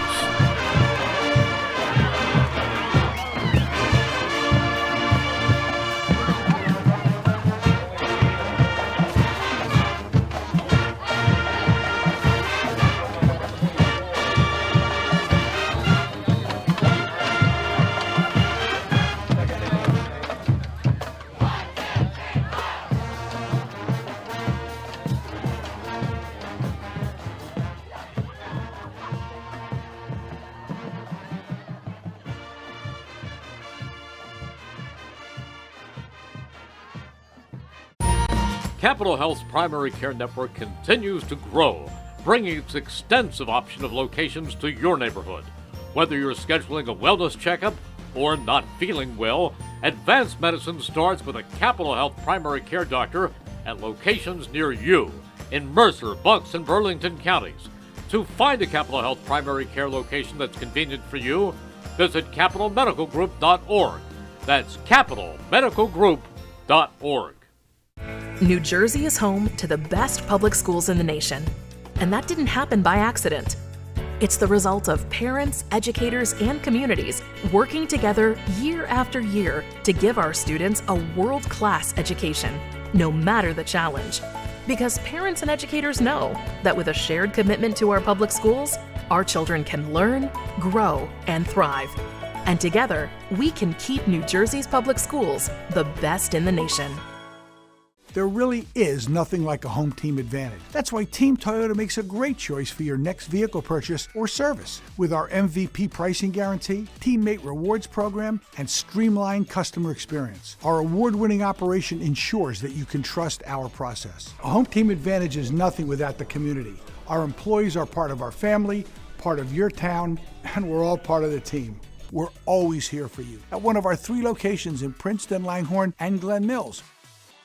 Your vehicle is in good hands at Haldeman Collision, Route 33 in Hamilton Township. They do it all at Haldeman Collision. Minor dents and dings, bumpers, windshields, major body, and frame damage. Free estimates, 24-hour towing, most insurance accepted, and loaners available. Haldeman Collision works with all makes and models. They'll go out of their way to getting your car back in brand new condition. Haldeman Collision, conveniently located 20 minutes from Langhorne, Princeton, and Ewing on Route 33 in Hamilton Township. Once again, that number is Back live at Hopewell Valley Regional High School at Ackerson Field, where the visiting Montgomery Cougars hold an 8-0 lead over the Hopewell Valley Bulldogs. I'm Ryan Baxter doing the play-by-play. Joining me for color is Rich Fisher, and if you've missed anything about this game, Rich Fisher's about to tell you exactly what you've missed. Yes, I am. All right, so it's an 8-0 lead for Montgomery. The only touchdown of the game, Zach Mutton on a 4-yard run with 5:47 to go in the second quarter. Quarterback Jack Christiansen with the conversion run to make it 8-0. We'll run through the stats now for the visiting Cougars. Individual rushing stats, Caden Miller, 2 for 0. Zach Mutton, 2 for 10 and a touchdown. And Jack Christiansen, 2 for -8. For passing, Jack Christiansen, 5 completions, 5 for 7 with 1 interception, 66 yards. Receiving, Trey McFadden, 3 catches for 53 yards. Brian Giambra, 1 catch for 6 yards. Obina Obuba, 1 catch for 7 yards. For the team, Montgomery 6 carries for 2 yards, passing 5-7, 1 interception for 66 yards. Cougars only have 2 first downs, 3 penalties for 15 yards, 1 punt for 37 yards. For Hopewell, Luke Hemmer. In the rushing, Luke Hemmer, 13 carries for 76 yards. Jude Berman, 10 for 28. Grayson Vlasic, 3 for -8. Passing, Vlasic, 2 for 9, 5 yards. Kyle Yadamick with 1 catch for -2 yards. Matt Helmick, 1 catch for 7 yards. Team stats, rushing 26 for 96 yards for Hopewell. Passing, 2 for 9 for 5 yards. First downs, 8 for the Bulldogs, 2 penalties for 10 yards, 1 punt for 32 yards. So, it's interesting, Bri. You look at the stats. Hopewell has run 35 offensive plays to 13 for Montgomery. They have 101 yards to 68 for Montgomery. But, a big break on a fumbled snap, on a high snap that set Montgomery up on a first down at the 20-yard line, and they were able to convert on that, and that's been the difference in the game. So, you can dominate, but you have to score, and you can't make mistakes. They made 1 critical mistake, and it really cost them so far. Yeah, absolutely. This Montgomery team has had a ton of momentum going their way since that botched punt, and it was looking like Hopewell was going to take firm control of this game because they did have a 3-and-out and they punted it. It was downed at the 6, and then we saw one of the most unbelievable plays that we've seen at the high school level with an unbelievable interception from Jude Berman. That one-handed interception by Jude Berman that would have almost like if you were playing a video game or wrote it in a movie, would have assumed that the offense was going to go out there and score an immediate touchdown following such a play. But Montgomery held tough, and they held that honestly really potent run game of the Bulldogs, still potent despite the graduating Ben DeCore not being here. Very good ground game for them, and they've been able to hold them out of the end zone. It's been a very, very gritty and impressive game from a hard-hitting Cougars defense. Yeah, I mean, basically it's been, again, you know, the old cliche, bend but don't break. And, you know, they've, you know, Hopewell has moved the ball on occasion. They haven't moved it every time they've had it, but they've moved it enough where you kind of think they might have had a score here somewhere, but Montgomery stiffened when it had to. And again, I mean, look, you got to give Hopewell's defense a lot of credit too. They've done a good job. They, you know, a 3-and-out the first series for Montgomery, an interception the second series. You know, then they get the ball at the 20 in the third series. You can only do so much. Right. So, I mean, Hopewell's defense, and we said their defense was going to be pretty good this year. They lost a lot of guys, but they have some really good guys back on the defensive side of the ball, and they're showing it tonight. I mean, you know, you can't criticize them for giving up a touchdown when Montgomery gets the ball 1st and 10 at the 20. So, you know, that's Hopewell. They've got to clean up a few things. They've definitely got to. They got to work on, and you know, you might be right. Maybe Vlasic was having trouble with the sun. Maybe that's why he was having trouble seeing the plays. Because if you're not getting those plays right away and getting things set up and moving at a crisp pace, you know, that things could stutter there. You know, right. You know, and all of a sudden it's like, whoa, what's going on? And you know, timing is everything in football, and you know that things got to run smooth. They got to run crisp, and you know the sun is going down now. So right. Let's see if that makes a difference. The reason it didn't bother Montgomery is they're on the other side of the field. They're looking away from the sun, so you know he can see what his coach is sending in. So you know, but look, I'm sure both coaches saw things that they want their teams to correct in the second half, and. You know, it's all about adjustments. No matter what level of football you're playing, it's all about adjustments. Absolutely. So, you know, I guess while we have a chance, the refs are coming back on the field. Let's run over, you know, week 0, which I say tongue-in-cheek because I'm beginning to think this is ridiculous with week 0. You got week 0 in college football coming up as well. Yeah, but everybody's playing, so why is it week 0? I don't get it. It used to be a few teams played, and now it's everybody's playing. But I used to understand the newfangled sports rules and stuff, but I can't tell you this one, Fish. I'm sorry. Whatever. Well, let's go over some week 0 Thursday morning and evening action yesterday. Let's start with an all-Mercer County matchup. A great game between Trenton High and Allentown. Trenton High got off to inspiring start to their season as sophomore Zamir Reeves' 98-yard pick six was the pivotal play in the Tornadoes' 27-20 victory over Allentown. With that play, and you know, with Allentown driving, instead of falling behind 14-7, it gave Trenton a 14-7 lead. It was pretty much a 14-point swing, and the Tornadoes continued to build on that. It was one of 3 interceptions for Trenton on the night. One by Sam Anderson came in the end zone to stop another touchdown, and the other from Ave Ingram. That sealed the win in the fourth quarter. Kyle Williams is back at quarterback. He threw 2 touchdown passes to Sam Williams, and I do not know if they're related. And Kyle also ran for a score. Kevin Cunningham had all 3 Redbird touchdowns. He ran for 2 and caught a 20-yard pass from Anthony O'Rourke.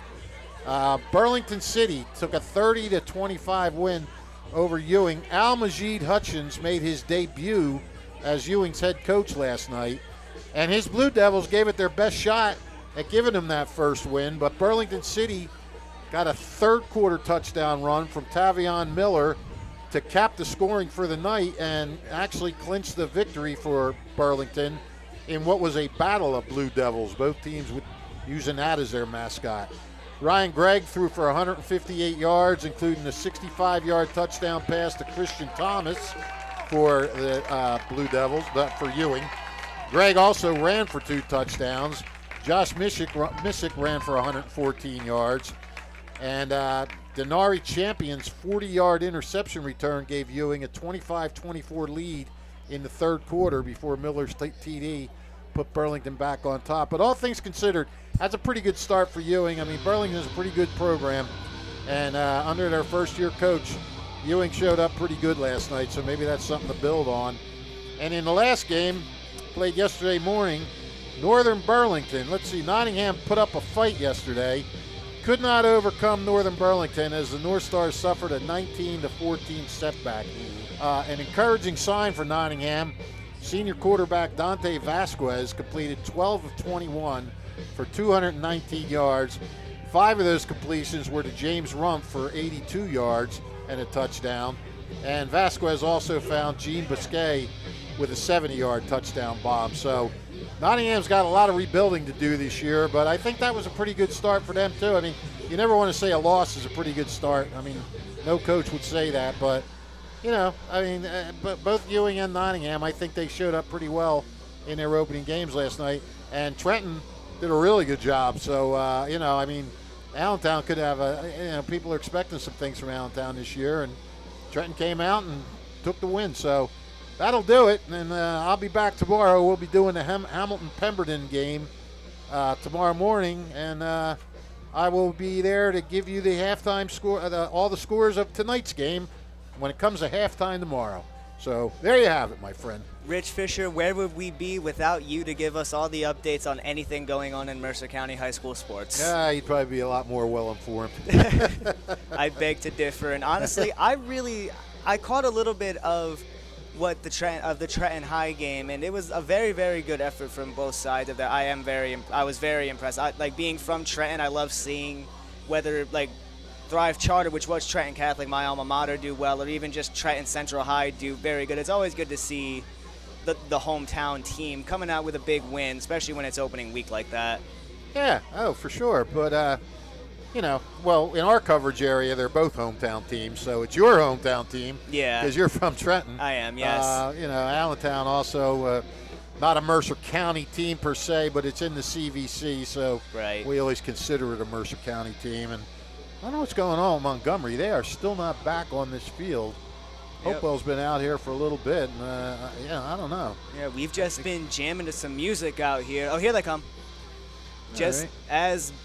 As beckoned by Rich Fisher, here come the Cougars of Montgomery. They got their backpacks with them. Yeah, maybe they're heading out.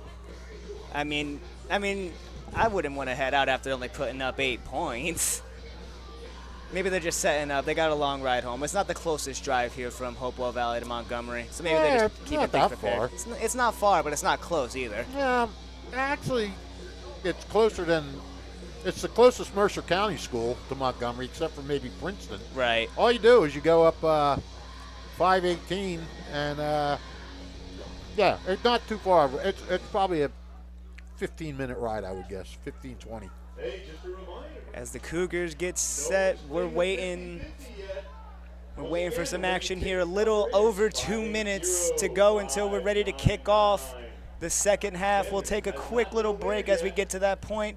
8-0, the second half starting up soon here on the WBCB Sports Network. Capital Health's primary care network continues to grow, bringing its extensive option of locations to your neighborhood. Whether you're scheduling a wellness checkup or not feeling well, advanced medicine starts with a Capital Health primary care doctor at locations near you in Mercer, Bucks, and Burlington counties.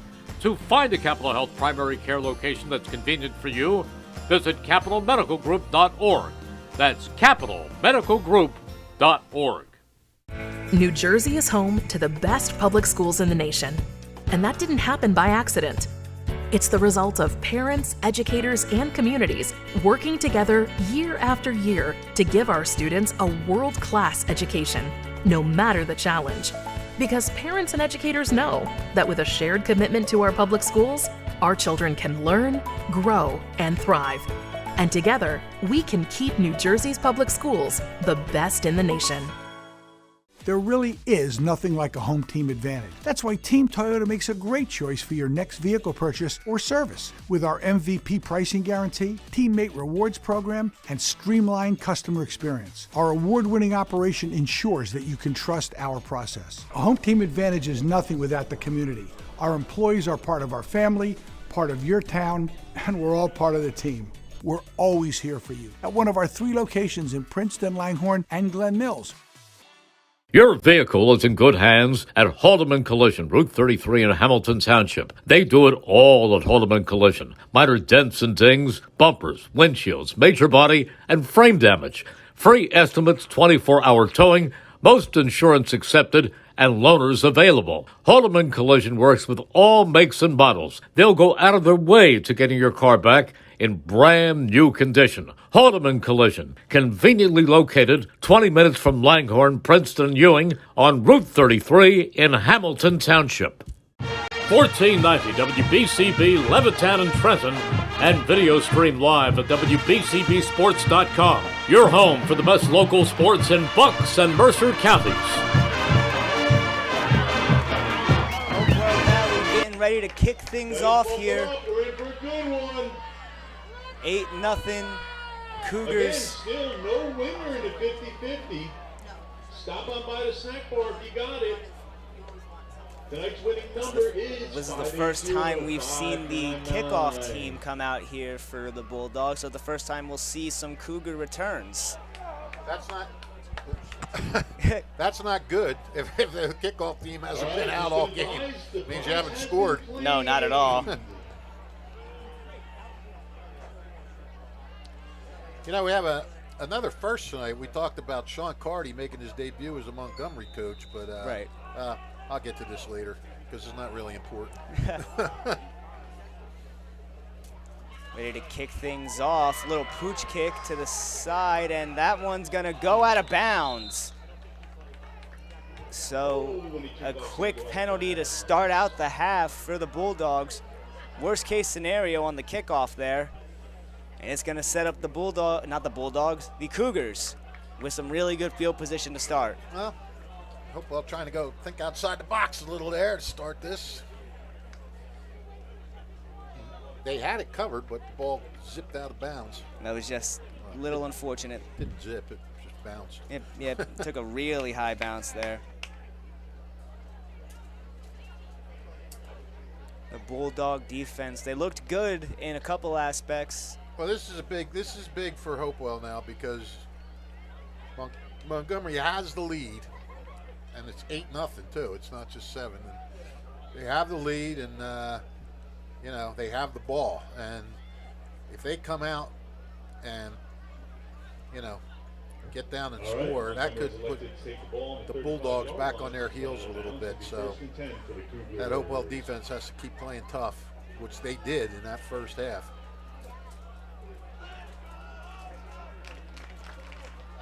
We're getting a "Let's Go Hopewell" chant going from the faithful sitting below us. Trying to get their offense going here, or the defense going here, by stopping the Montgomery offense. And it's been a tale of two offenses here. It's been a really potent passing game we've seen from Montgomery. Only really 1 or 2 mistakes we've seen from Chris Johnson, and then it's been a really good run game on the other side for the Bulldogs. Good crowd both sides. Montgomery side's packed. Yeah, really. Big pass over the middle to McFadden, who shakes off one, and he's brought down as he gets past midfield. Who else but Trey McFadden and that Cougar offense? Yeah, and they went to him 3 times in the first half. I think we'll see a little bit more helping of him in this second half. Chris Jansen zipped that one in there to put some oomph behind that pass. 25-yard pickup. Another shotgun look here for the Cougars. 3 receivers at the top of your screen. Dropping back again, McFadden, as Fish predicted, right back to the big fella, and he might just have enough to get another first down. Yeah, they're not messing around now. I think he's got the first down. He I does. think that was a pickup for at least 11. Yeah. Yeah, you're right. It is. There go the chain 12. gang. So all of a sudden, they have as many first downs on their first 2 plays as they had in the entire first half. The tale of two halves for Montgomery, coming out here with a bunch of momentum. Abuba and McFadden at the bottom of your screen.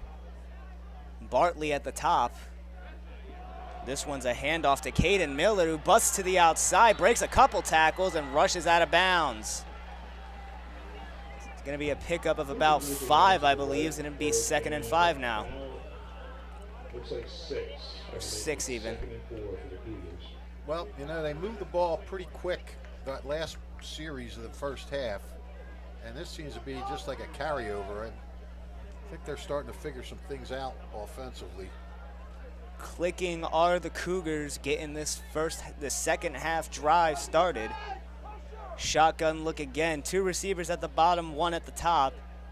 Caden Miller in the backfield, motion man across the middle. That one right back to Caden Miller. He's got some space, and he's got enough to get another first down for the Cougars. They're marching down this field. Yes, this is an authoritative drive so far for the Cougars. They're picking up good-sized yards every time. Hopewell's got to do something here. They got to stop this bleeding. 2 big pass plays and 2 nice chunky yard rush plays. Set him up right here on the door of the red zone. That's a read option. Chris Johnson takes that one, and he takes a big hit out in the open field there by a Bulldog.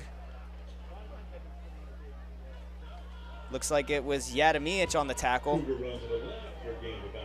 And that's another 7-yard rush. Yep. 2nd and 3. Still over 10 minutes to go in the third quarter. And Montgomery's moving the ball, and they're moving it quick. Abuba at the bottom of your screen. With Jasira at the top with McFadden as another designed run there, it looked like, for Chris Jansen. A nice spin move. And is it enough for another first? Yes, it is. They're showing a little bit of everything right now. A couple passes, straight run, little quarterback option, RPO action. First down. So ball at the 13-yard line here. So we're not in 1st and goal territory yet. They do have a chance to get yet another first down. Yep.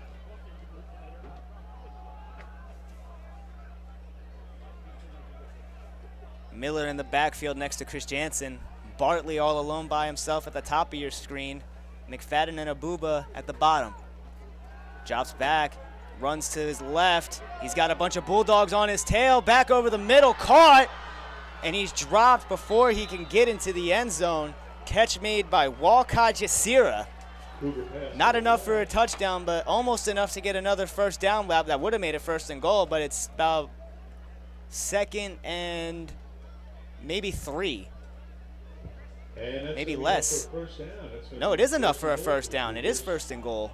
Bulldog 3-yard line. At the 3-yard line now are the Bulldogs, looking to punch their 2nd touchdown in the game. I formation look here for him as the big Michael Bellamy in at fullback. Goes to Miller, tries to find a hole, and he stood up and brought down. Bulldogs not going to make it easy for him. Well, they better not. Looked like it was going to be a solid run, but it was a really good wrap up and tackle there by a couple of Bulldogs. I didn't get the individual number on the tackle. It was a very good wrap up. 2nd and 1 now. Ball at the 1-yard line. Let's make some noise for that Bulldog defense on its goal line stand. Here we go. Back in that I formation, the Bulldogs doing everything they can to crowd the box. Back up the middle, it's Miller, and he gets into the end zone. The 2nd rushing touchdown of the game. This one for Caden Miller. It's going to be 14-0 Bulldogs, but we got another flag. Hopewell's pointing at Montgomery. This could be big. You're right down on the goal line, and all of a sudden. Touchdown's good. Okay. Unsportsmanlike conduct call, though. Looks like the crew chief has put the arms out wide. For those who don't know, that's an unsportsmanlike conduct, and there's going to be enforcing the penalty, I guess, on either the PAT or the kickoff. They're going to take it on the PAT here. Yeah, why wouldn't you? I mean, it looks like they're going to go for 2 again, so make it as difficult as you can. Wonder if we'll see that funky formation that we saw last time. I don't know. That's a 4th penalty now for Hopewell. That's her first big one. Oh, they are setting up for the PAT. Oh, okay. They're going to let McFadden try it. Snap good, hold good, kicks up, and he's going to miss that PAT. They're not going to get a running into the kicker call, which they thought they were about to get. But it's still 14-0 Cougars. They couldn't have started out this half in a better way, Fish. They sure could. Now, that was an impressive drive. I mean, every play just picked up yardage, and they look like a completely different offense from the way they looked in that first half. The passing game was right on. The running game, they picked up some, on Chris Jansen's keeping the ball and the handoffs, and you couldn't ask for a better start.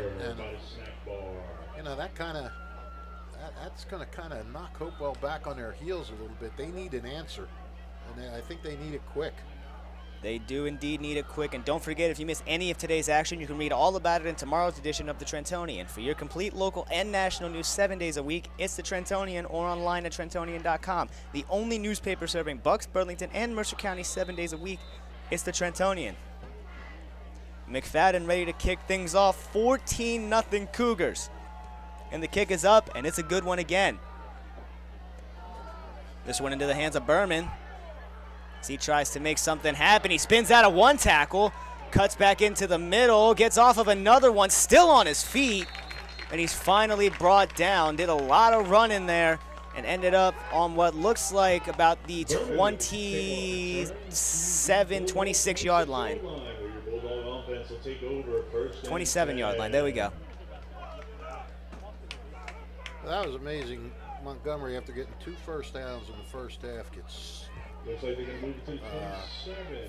4 in that first possession. They really came out, looked like they came out trying to prove a point. Yeah, they proved it. They definitely did. They put an exclamation point on it. And now the Bulldogs got to respond, like you said, quick, and they got to do it in a big way. Well, yeah, because you don't want, if they get a quick 3 and out here, that's just going to build that momentum. You need to try and take some of this momentum back, and that's why I said they got to do it quick. I mean, obviously there's a lot of time left, but you can't give Montgomery a chance to just keep building and building on this lead. Hammer behind Vlasic. He gets the ball first, and he's not going to get much on his first carry of the second half. Maybe a yard or 2, and it's going to be 2nd and 8. Going right back to what their bread and butter was in that first half. Disgruntled fan yelling out to open it up. Honestly, I agree with Mr. Fan. I think they really got to try to. Obviously, we saw in the first half there was a couple of miscues from Vlasic on the throws, but you got to hope that coach talked to him and maybe got some confidence restored in him for when he tries to throw it again. Well, I mean, they threw 9 times in the first half. It's not like they just strictly ran. Corner route up and almost caught. See, now, Vlasic, that was a perfect pass. Yes, I mean, it was. That pass is going to fall just incomplete. That was just, again, I'm not sure if he had it and they stripped it or if it went through his hands, but he could not have thrown a better pass there. And who else? Jaden Bartley on the coverage. Yeah, that guy. Intended receiver on the play was Mike Whitlock, right out of the hands, and I think I did see it. I think it came out when they were going down. They were hand fighting a little bit. It might have came down when he hit the ground, but it was definitely big hand fighting going on in there once the ball got there. See, if Vlasic could connect on one of them, it would just do wonders for his confidence, I think. Yeah, he's been more unlucky than anything with a couple of these. He drops back to throw it again. He takes off. He's going to try to get the first down, and he does, and he's got a lot more. Vlasic at the 50. He's at the 40. He cuts back inside. He's still going. He got a block. Vlasic puts the shoulder into a defender, and he finally goes down. What a run. Oh, my goodness. What a run. Grayson Vlasic flips the entire field, and now the Bulldogs are in the red zone. Wow, how about that for giving your team a lift? Holy cow. Unbelievable. That run, it looked like it was gonna slow down a couple different times, and Vlasic showed some good moves, a little bit of power, and what do they have, first and goal at the 9? I believe so. He drops back, another QB draw. If it ain't broke, don't fix it. Spins off of a couple defenders, but he's brought down. I don't know if that was a QB draw, that last one, or if he didn't see anybody open and he just decided to take off. From my perspective, it looked like he was going to throw it, thought better of it, and then took off from there. Either way, what a play there. Grayson Vlasic. Oh, wait, I'm sorry. That was my bad. This isn't a first and goal. They're at like the 13, I believe. Now they're at the 9. 2nd and 6 from the 9-yard line. This is the best chance that the Bulldogs have had today. Vlasic dropped a pass. He's going to the end zone, and that one's caught!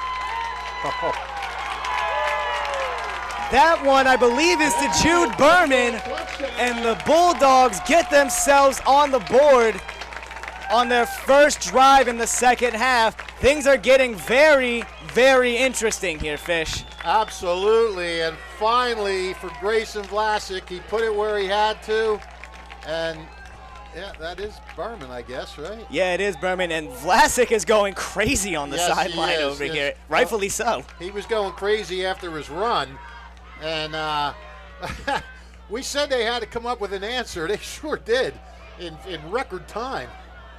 The PAT falls short there. The kicker was Josh Reinhardt there. Tried to flick it just over the crossbar, but he didn't get it over. It's still an 8-point lead for the Cougars, but the Bulldogs aren't going down without a fight. Yeah, well, that was encouraging for Hopewell.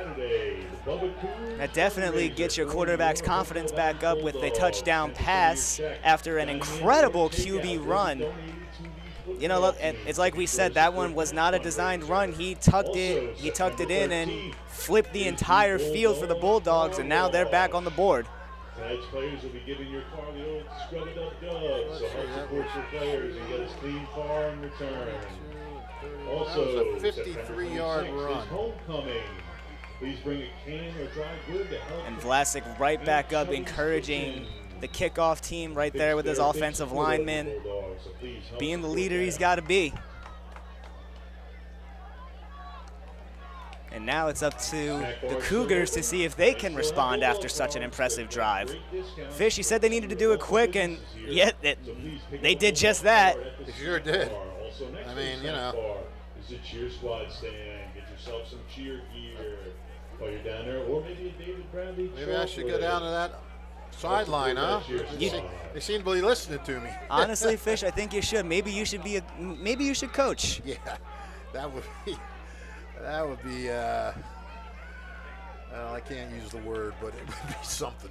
And miscommunication on the kickoff there, but it ends up in the hands of number 18, Miles Dawson, and he's got space, but he's tripped up. And that's Kyle Yadamianich on the trip up there. Good on him to get that shoestring tackle, because that looked like it could have been dangerous. And now the Cougars, who had a very impressive drive themselves, trying to match what the Bulldogs just did. A little bit of anything you can do, I can do better type gamesmanship coming up here. Hopewell's got the momentum. They're jumping right here on the sideline. The energy is there. Montgomery's right there with them. The potent passing attack of the Cougars back out there. I'm really impressed by how tall some of these receivers are. Like, Abuba towers over just about everybody, and so does McFadden in size-wise, height, and like just his width. He's a big kid. Yeah, they're going to be. Jet sweep, and it's sniffed out immediately. Horvath with the big tackle and a loss. on the Carter play. Horvath busts through the line and gets the biggest tackle for loss of the game so far for the Bulldogs. Yeah, Carter Horvath, he's another guy. We didn't mention him before. He's another guy that played last year. Him and Otterbray, they can both penetrate and get in that backfield, and as Horvath just showed you right there. They tried to get the ball to Xavier Harrigan on a little jet sweep pass there, but the Bulldogs and Carter Horvath able to sniff that out immediately. 2nd and 15 now. Shotgun look, another motion man. Fake jet sweep, little screen pass, dumps it off, and he's got some room back to the, and he's got a first down and a lot more. He's at the 50, and a huge hit takes out the referee as well. And is the referee okay? The referee is okay. All right. That was a screen pass to Neil Nair, and that gets the Cougars on the Bulldog side of the field now. Neil Nair. What number was that? That was number 5. After what looked like a big run, looks like he stepped out after about 5 yards. Oh, they're going to say he stepped out. Oh, wow, there's a break. What an unfortunate break for the Cougars, but an unbelievable break there for the Bulldogs, as Fish just pointed out.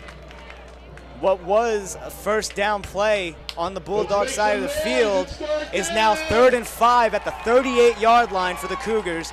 This is a really big play for the Bulldogs defense. Very big. Dropping back, Chris Johnson out to, it's intercepted, and it's gonna be a pick 6, Jude Berman. Well, how about that? He had that the biggest danger of anything right there was Jude Berman trying to run with the ball before he caught it, because he had nothing but green in front of him. All he had to do was catch it, turn on the jets, and he was gone. Wow, what a turn of events. It looked like Chris Jansen overthrew McFadden, and Jude Berman, who's been all over the game. We saw the one-handed interception he had earlier. That's his 2nd of the game, and this one goes for 6. My. Oh my goodness, this is really turned around here. Did you see where he caught that at? He caught it right over here, probably around, I want to say around the 30. Really? That close? Yeah, Okay. I think it was right there. All right, so 30-yard return. Yeah, because I think what happened was, they're going for 2 here as well. Trying to tie the game up, and a little lob pass to the back of the end zone, and it's just overthrown. Yeah, you could see from the minute he let it go, that was going to be too long. It was almost beautiful, but just a little less touch on it. We would have had a tie game, but nevertheless, it's 14-12. The Cougars still have the lead, but the Bulldogs are sniffing on their heels.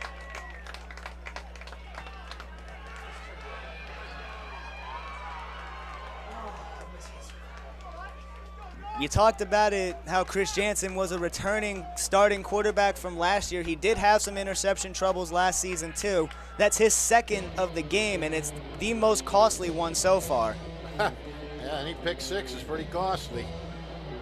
What a night for Berman. 2 interceptions, 2 touchdowns. Yeah, he's been all the points so far. You're right. Yeah. Unfortunately, Hopewell is not converting on these extra points and still trailing. But man, you talk about a game turning on a dime. I mean, Hopewell or Montgomery comes out, drives the ball right down their throats to start this half. And then that play by Jude Berman that run by Grayson Vlasic just seemed to lift a weight off of Hopewell's shoulders, and ever since then, they have just been lights out. Another quick little pooch kick there, and it's fielded, trying to make something happen. Spins out of a couple of tackles there was Miles Dawson, but he's brought down right before a little bit before midfield. He's probably at the 43, 44-yard line, 43. And now with the Bulldogs, with the most momentum we've seen them have so far, Montgomery's got some decent field position here. Let's see what happens. Yeah, very decent. The momentum has completely shifted, but we've seen that anything could happen. This Montgomery team could be quick to strike. Yeah, I mean, we've seen a few momentum changes here today. Yeah, so really. This could be setting up to be a wild one. Chris Jansen back under center. The man in the backfield with him is Zach Mutton.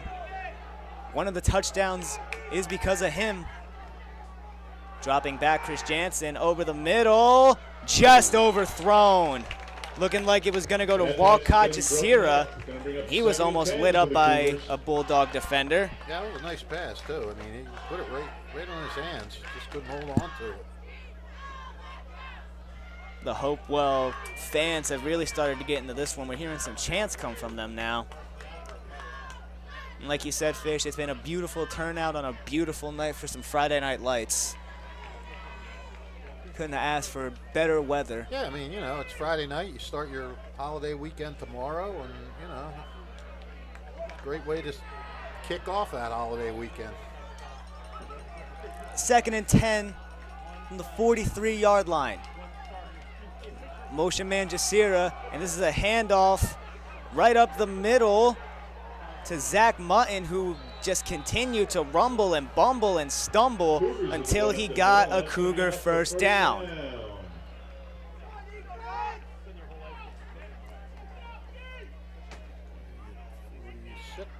Yeah, about a 13-yard carry. And it was all grit on behalf of Mutton. Staying in the backfield is Mutton. Two receivers at the bottom of your screen. It's a Booba and I believe Jasira. Yes, it is. Over the middle, motion man Jasira. Right back to Mutton. Cuts it to the outside. Spins back to the middle, but he's not going to. Ball is out! The ball was out and it's recovered by the Bulldogs! Oh, man. I don't know when the ball came out, but it looked like number 52, Josh Reinhardt, fell on top of it and recovered it. Yeah, I couldn't tell. Ethan Barker, to me, looked like he was the one that popped out. I don't know. That's a hard call there. Ethan Barker was the one that came out, and they started congratulating them, so I don't know. But either way, the important thing is it's Hopewell's ball. Did you see him fall on it? I thought I saw Reinhardt fall on it. Or okay. Maybe it was Barker falling on it. It definitely was a 5 in that number. Yeah, it was 50. They're 50 and 52. It looked like Tony Noble was celebrating like he was the one who knocked it out of Mutton's hands there. So maybe credit him with the forced fumble because he was jumping up and down like a madman out there. They all were. Vlasic back out there. Hemmer next to him. Dropping back out wide. Quick catch to Berman. Quick little out route for a nice little 5-yard catch, it looks like. About 4, going to make it 2nd and 6 for the Bulldogs. Looks like they are starting to get that pass game going just a little bit. Nice little out route there to Berman. Well, you sure? I mean, I'm sure he's got to feel a little bit better about himself. Oh, of course. I mean, you know. 3 receivers at the bottom of your screen. 1 up top. Hammer in the backfield next to Vlasic, and he gets it. No, Vlasic hangs on to that one. Throws the ball forward, reaches out, extends, and he's going to get the first down. Vlasic is playing like a man possessed right now. And he's certainly showing that he's going to be a threat as a running quarterback. If he can start completing some passes a little consistently, he's going to be a dangerous weapon, just showing us with what he's shown us with his legs so far. We've seen him have some really nice passes, but whether it's really good Montgomery defense or just an unfortunate hits him right in the hands and can't come up with it play, that's just how it's been for Vlasic, but he's starting to turn things on as Hammer gets to the outside, puts the shoulder down on one Cougar, but he's brought down before he can get the first down, but it's a nice 6 or 7 yard rush. Hammer with the carry. Who was that? That was Hammer on the carry. Oh, okay. Looks like it's going to be 7. Going to bring up 2nd and They're going to say it's a 7 yard carry for Hammer. So we'll call it 2nd and 3, and he's going to take a break here. Hammer to the sideline.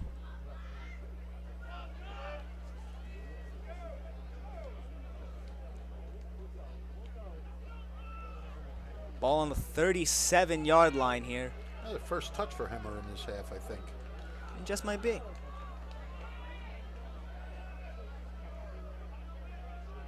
Pistol look. Dropping back, Vlasic. He's going to go deep to the end zone. And overthrown. And as the referee takes a spill. Yeah, that line judge is having a rough night. Yeah, that one wasn't player. That one wasn't helped by a player. He just lost his balance backpedaling on that one. A little overthrown by Vlasic. I believe the intended target was Jude Berman again. And the coverage was, again, I believe Jaden Bartley. Same look here. New man in the backfield is Gavin Seaboyd. Or Seabold, excuse me. This one, QB draw right up the middle. And he's got a lot of space. He's going 20, 10, and he's leveled before he can get into the end zone. And when I say leveled, I mean leveled, but he pops right back up like nothing happened. What? And honestly, the defender who hit him is coming out of the game because he hurt himself on that hit. I can't see. It looks like it's number 6 on Montgomery. That's Xavier Harrigan. Yeah, he came out of the play, delivered a massive hit to Vlasic, who again showing off those legs, like you said, Fish, that really could be a problem later on in the season. How about right now? Yeah, it is a problem right now, but now we think about it when he gets more comfortable and throwing the ball. The ball too, it's going to be even more of a factor. Well, I got to tell you, I mean, he is just putting on a show right now. Hemmer back in the game. The ball goes to him, and he's untouched as he goes into the end zone. And the Hopewell Valley Bulldogs have turned this game completely on its head. They take the lead here with a little under 2.5 minutes to go in the third quarter. I mean, I'm just my jaw's dropped. I mean, this is just unbelievable. I mean, you know, Montgomery's helping them. They're self-destructing a little bit with the turnovers. But Hopewell taking full advantage of these turnovers and doing everything right. Going for 2 again here are the Bulldogs. Got to get this if you're Hopewell. You really got to get this. Goes to, no, doesn't go to Hemmer. Little out route, beautifully done.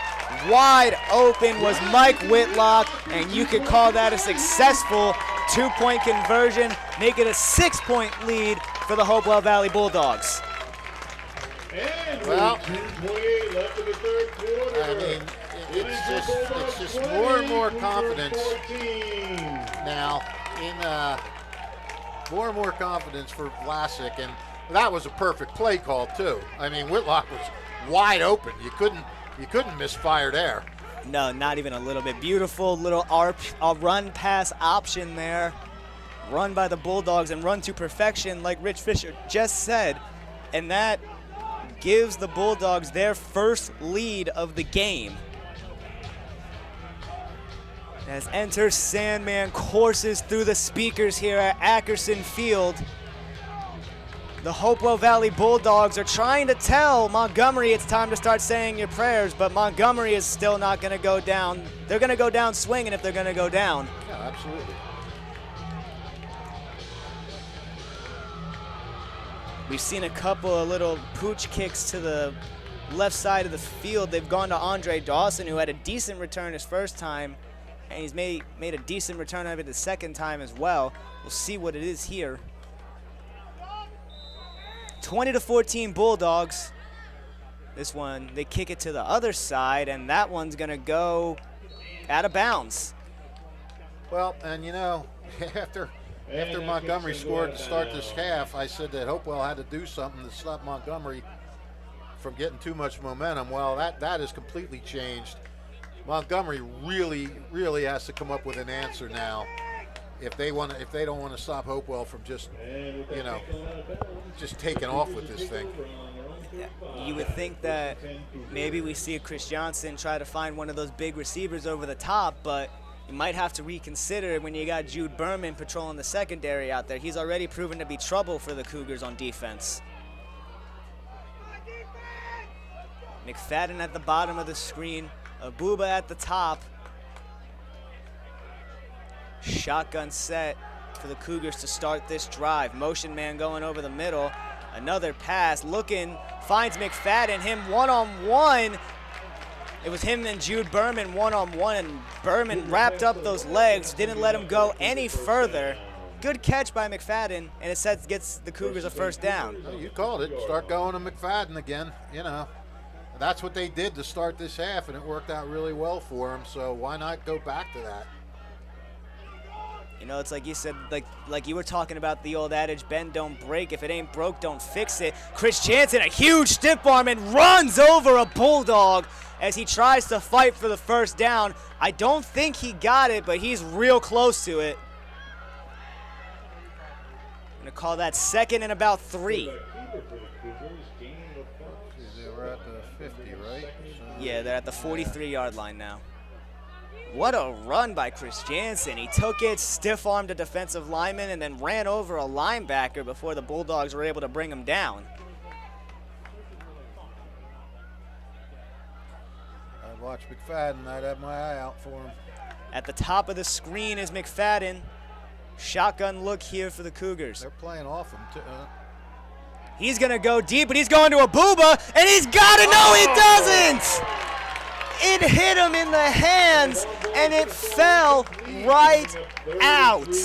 That was a touchdown. Absolutely. That was a huge break for the Bulldogs. I mean, he had it. That wasn't, he had everybody beat. Nobody hit him. It just went through his arms. An unbelievable break, as Fish said, for the Bulldogs, and Abuba's going to come out. Yeah, his confidence might be a little shaky right now, although everybody's got a different All right, it's third down. Let's make opinion some on that. Some guys will go right back to him. I formation.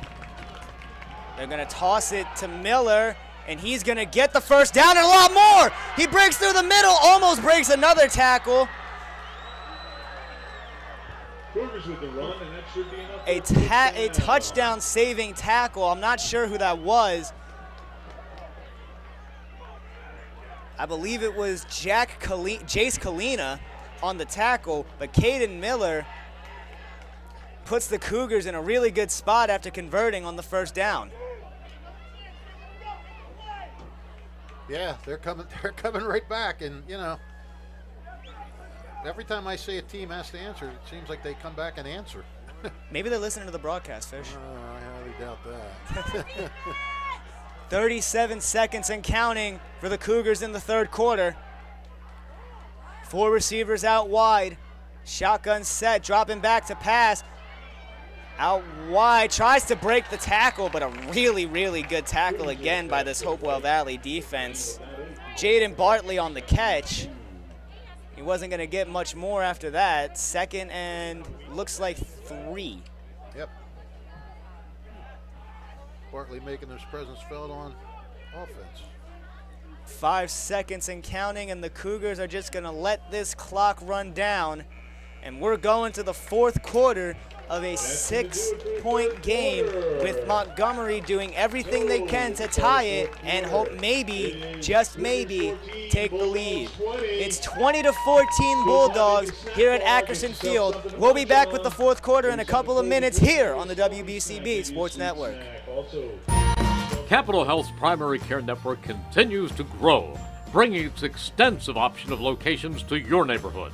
Whether you're scheduling a wellness checkup or not feeling well, advanced medicine starts with a Capital Health primary care doctor at locations near you in Mercer, Bucks, and Burlington counties.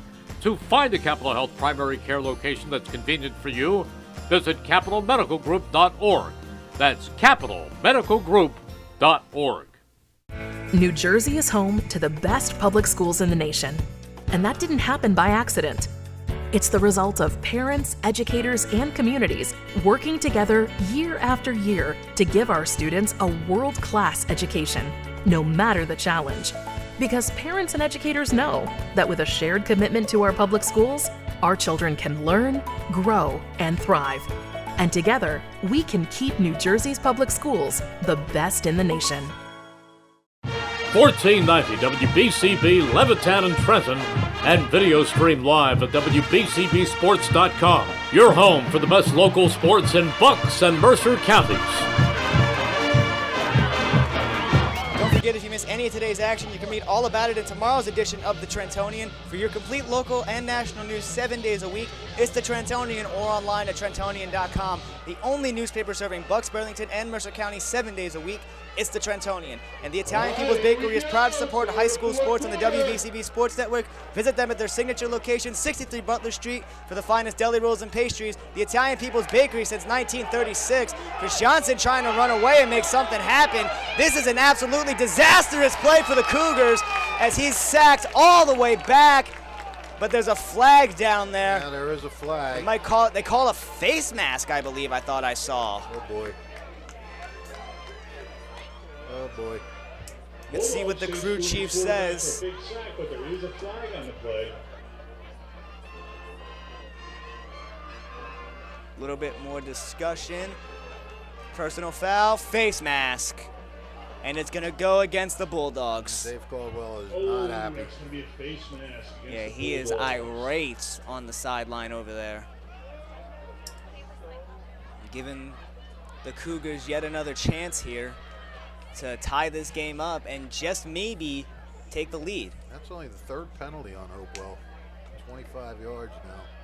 Pretty clean game. Pretty clean game by both teams, really. Honestly, yeah, we saw a sideline warning for Montgomery. We saw an unsportsmanlike conduct for Montgomery. But you know what, too? You're going to get that with this crew. Yeah. This Kramer crew. This is a crew that they don't believe in calling holding every single play. They let these guys play, and make the calls that have to be made.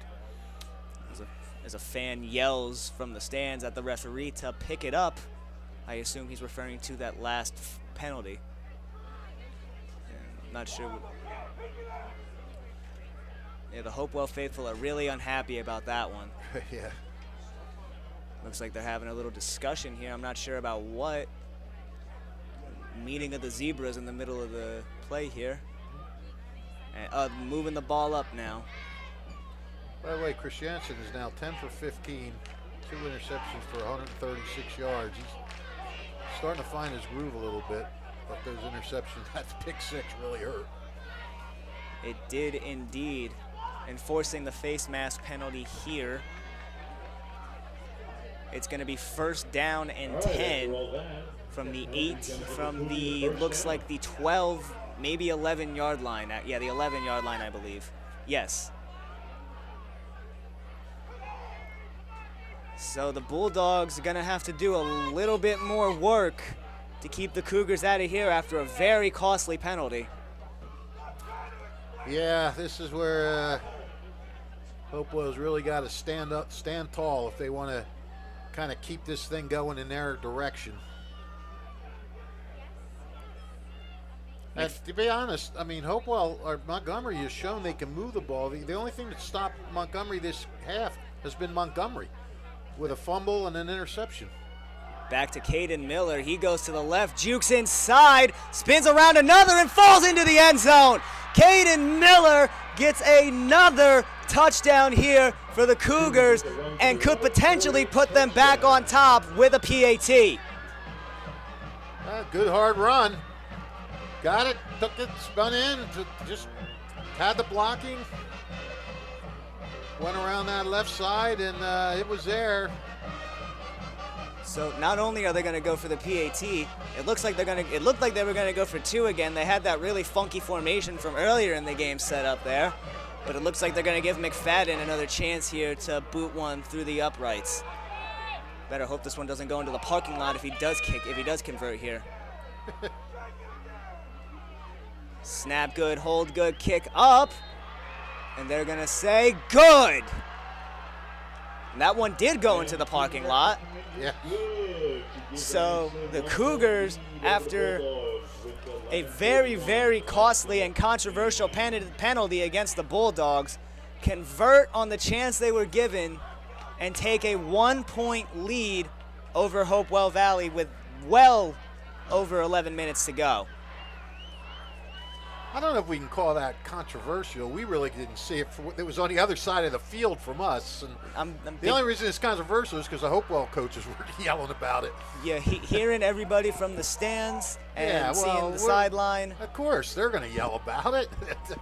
It went against their team. It took away a huge loss and gave them a gain. So, you know, but I can't say if it was the right call or the wrong call. They were on the other side of the field. It's dark. I honestly thought they were going to say it was a late hit. Like, I thought they were going to say that he, like, hit him out of bounds. That's what I thought the initial penalty was going to be. Obviously, like you said, it's a little darker over there. It's further away. We can't really see. Yeah. Either way, I mean, even if it was a late hit, it would still been the same result. No, you're right. But, hey, again, like I said, both series that Montgomery hasn't turned it over in this half, they've scored. They are showing they can move the ball now, and they're in a rhythm. A timeout called here on the kickoff, before the kickoff here by Hopewell Valley. They're just going to go over discussing every single little thing that could go wrong on this kickoff.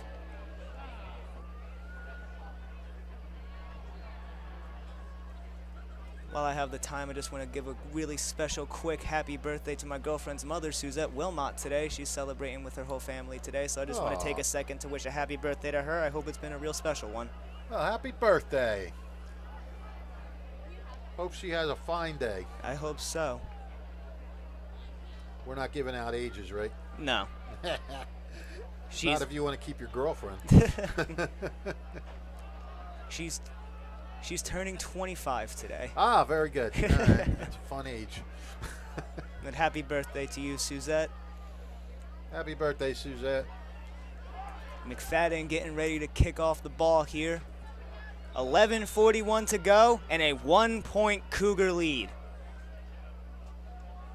McFadden's shown the boot a lot tonight, and he shows it off again. That's a really nice kick into the arms of Jude Berman, who's trying to make something happen.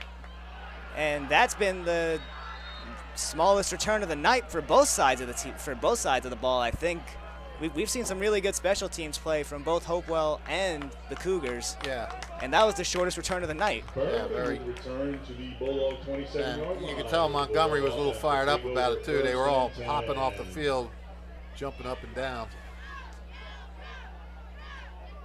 So what do we got? A 1st and 10 at the 28, it looks like. Yep. This has been one heck of a ball game to start the season for us here on BCB. Right you are, Fish. Couldn't have asked for a better game. Back and forth pretty much almost the whole way. It started out, like you said, it was in the first half. In the first quarter, I should say, it was just complete dominance in possession time by Hopewell. But on the scoreboard, Montgomery held the lead for a good portion of this game up until we got to the second half. Yeah, absolutely. And, Hopewell's they got a few favors. They got a wide open pick six that they converted on. They got a fumble that gave them a short field that they converted on. And, and then they had the one pretty good drive. It was a timeout by Montgomery. And that drive came right after right after Montgomery scored. They took the ball at the 26, and on a first down play, Gray Vlasic scampered 53 yards, and that changed the whole complexion of the game for the rest of the third quarter. But now Montgomery has come back, and they have reclaimed the lead. So round and round it goes, my friend. Vlasic hands the ball to Hemmer as he goes up the middle, and he's met by 3 or 4 Cougars right up the middle. Doesn't get much, but it is a positive gain. Probably about 2 or 3. Yep, 2 yards, 2nd and 8 now for Hopewell Valley. Let's see if Vlasic takes off again. You know, I would like to see it. He's real entertaining to watch take off. Well, he's the game's leading rusher. 8 carries for 94 yards. Wow. Wow, indeed. Shotgun look for the Bulldogs. Vlasic drops back to pass. He goes right over the middle. That's going to be a first down and a little bit more. That ball was delivered to Mike Whitlock. Yep.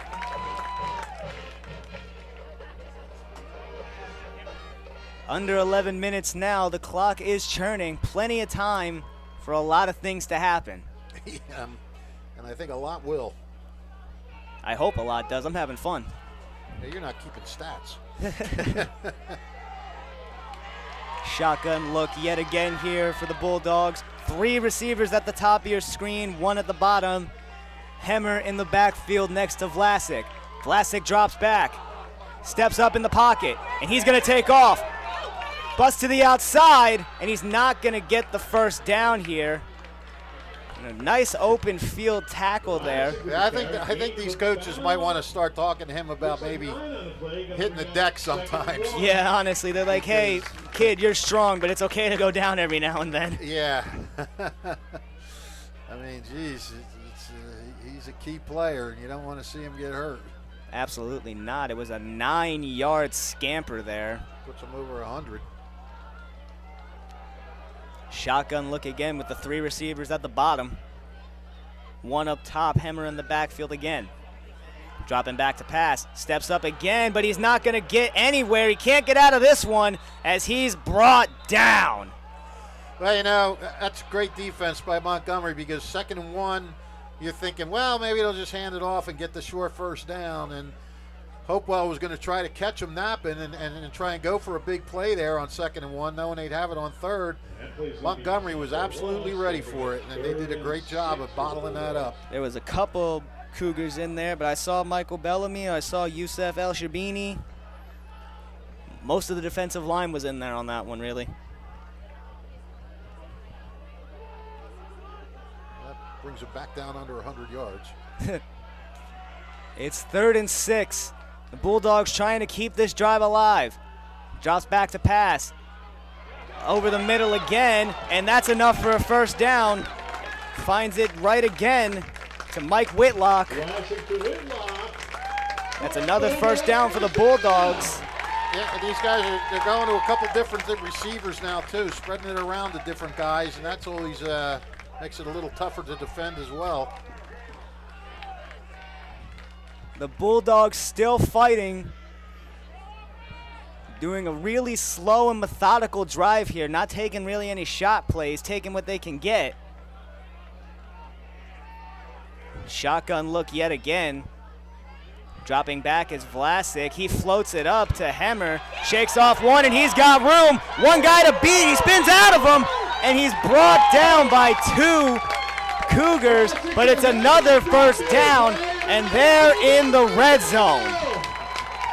Vlasic has just found himself now. And, you know, these aren't real long passes. They're pretty quick passes, but he's getting it to them, letting the playmakers make some plays. We got a Cougar down here on the Hopewell Valley side, on the Hopewell Valley sideline here. Can't see who it is here, but he went down after the tackle on Hemmer. He was the 2nd player involved in that tackle. It was Georgiev again involved on that tackle, bringing him down. But an unknown Cougar is down, and he's been down for a hot second.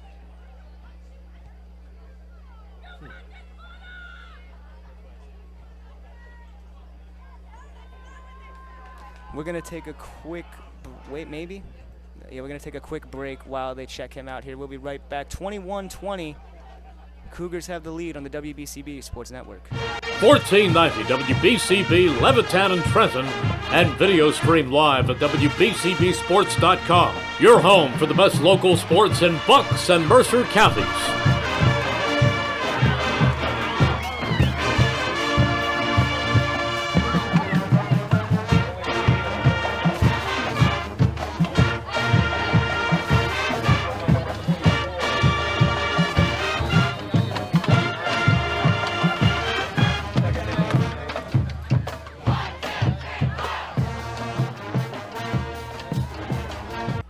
a scary sight if you're a Cougar supporter. That was Jaden Bartley who was down on that play. He is walking under his own power, so he's as okay as he can be. Maybe he just got the wind knocked out of him. That was a big hit. But he's been a really key player on this Cougars defense, so let's see if they can pick it up here with him not being out there for a couple plays maybe. Real quick, Trey Vlasic this half, 5 for 7, 55 yards. And it looks like somebody jumped off sides. That helps if you're Hopewell. There's a couple players there. I believe Neil Nair was the one that jumped off sides. That's going to be an encroachment penalty against the Cougars. That's going to cost them 5. It's a 5-yard penalty. Let's move them up. For the Bulldogs. 2nd down and 5 here.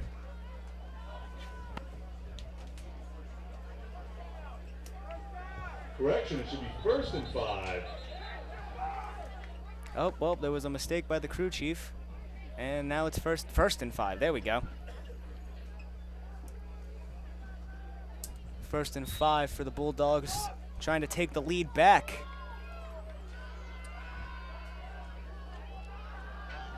Lobbing it to the corner of the end zone. He was trying to find Berman, but he overshot it.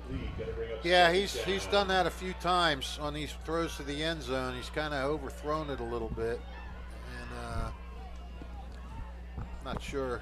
That was pretty well covered there anyway, but yeah, you know. It was a good idea. I like the idea of trying to get that back corner. Maybe he was thinking he could throw him open. It's the same shotgun look here. 8:06 to go.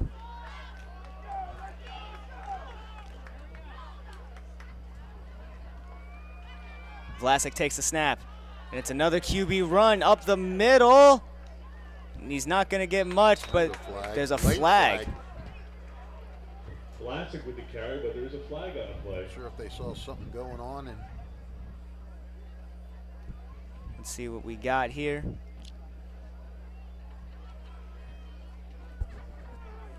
And they're gonna call a face mask now. Oh, I know that the Bulldogs fans are thinking of that one as a little bit of karma coming their way after they had the face mask call on the other side of the field. And that makes it 1st and goal from the 7-yard line.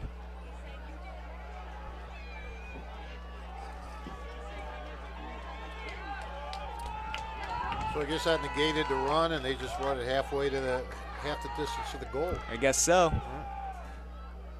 Dropping back, Vlasic, he tries to get out of it. He looked like he was trying to hit Whitlock again. I think he was just trying to get rid of it and just avoid the sack. I think that was a smart play. That was a smart play. He did have Berman going over the middle. He threw it in that direction, so he didn't get an intentional grounding. So very heads-up play there by Vlasic. That's going to be 2nd and goal now. And another flag. They call a late flag for intentional grounding. Oh, wow. Oh, wow. So Dave Caldwell just can't believe it. I can't believe it, really. Holy cow. That's an unbelievable call.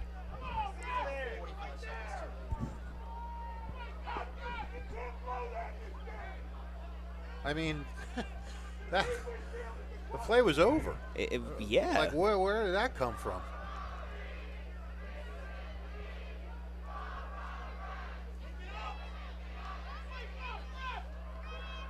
I don't even know what to say about that. The play was over. And now... they're waving it off. Oh, there they go. Okay. Yes, common sense prevailed. Thank goodness, really. You don't want to see a game like this come down to a couple of flags. You know what I mean? Oh. 2nd down. Well, especially when they're, half minute after the play. No, absolutely. No, seriously. That was a very, very random flag. Yeah, random's a good way of putting it. Almost threw it just because he wanted to. Nevertheless, it's 1st and goal. 2nd and goal, actually.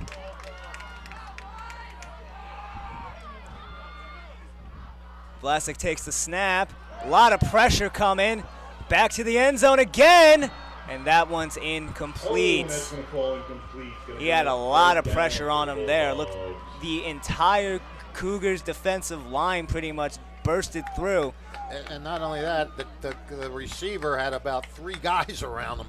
It was fortunate that that one hit the ground. So that makes it 3rd down now. It's 3rd and goal from the 7-yard line.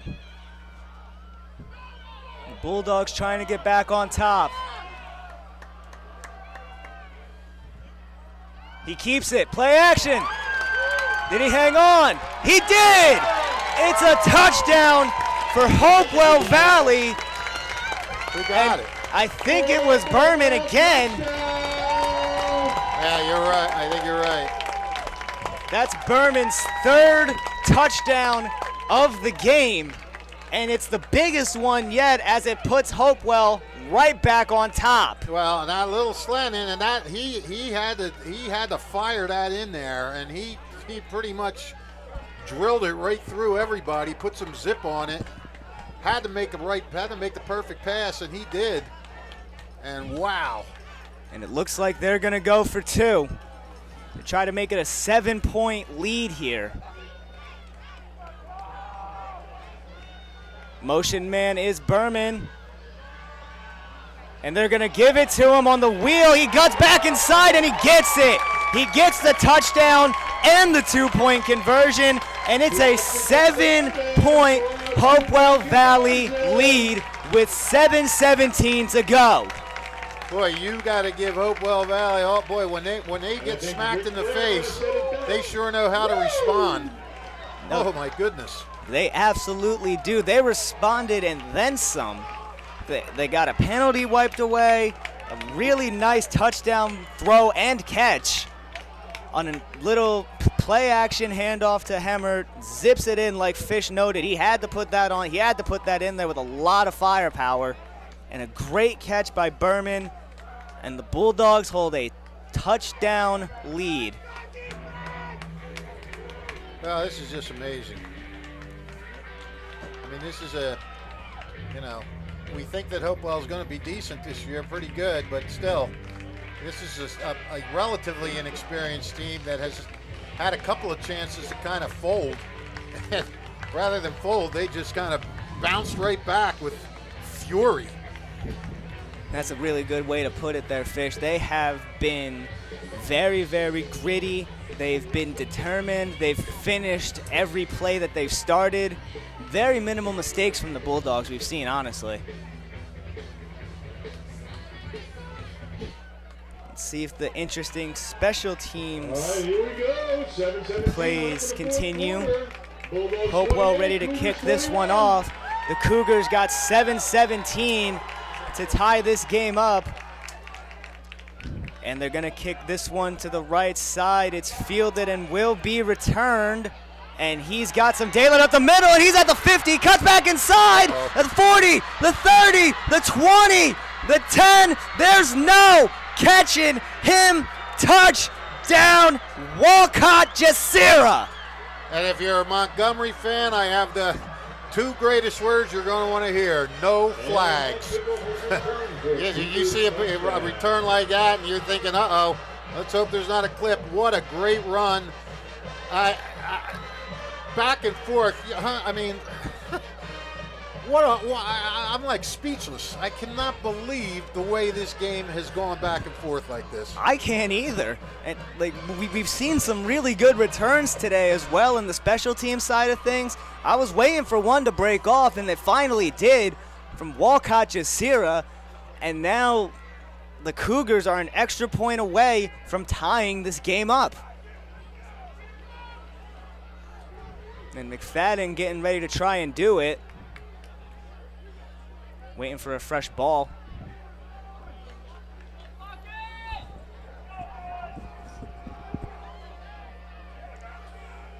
That's got to be a stunner for... I don't think he got it. They're going to say he did. It looked wide to me. But there's a reason I'm up here and not on the field wearing stripes. So they'll call it good, and that makes it 28-28. What a game we've witnessed here so far, Rich. Oh, this is just crazy. We were expecting a really close and good game, but I got don't know if we were expecting this. No, I wasn't expecting this. I was expecting maybe about 20 to 14 or something like that. This has just gotten wild. Wild, wild, wild. We just saw the first special teams return for a touchdown. How far, where did Walcott Casera take that at? Right around, I want to say the 20 or the 25. Okay. Well, we're all knotted up after all this. It was just noted that this is called Week 0 zaniness. That was a really good quip given there by our intern here today. Yes. Got to give him credit for that one. I can't take credit for that one. 0 zaniness, yes. McFadden ready to boot this one away, and it's a line drive right into the arms of, I don't think that's either Berman.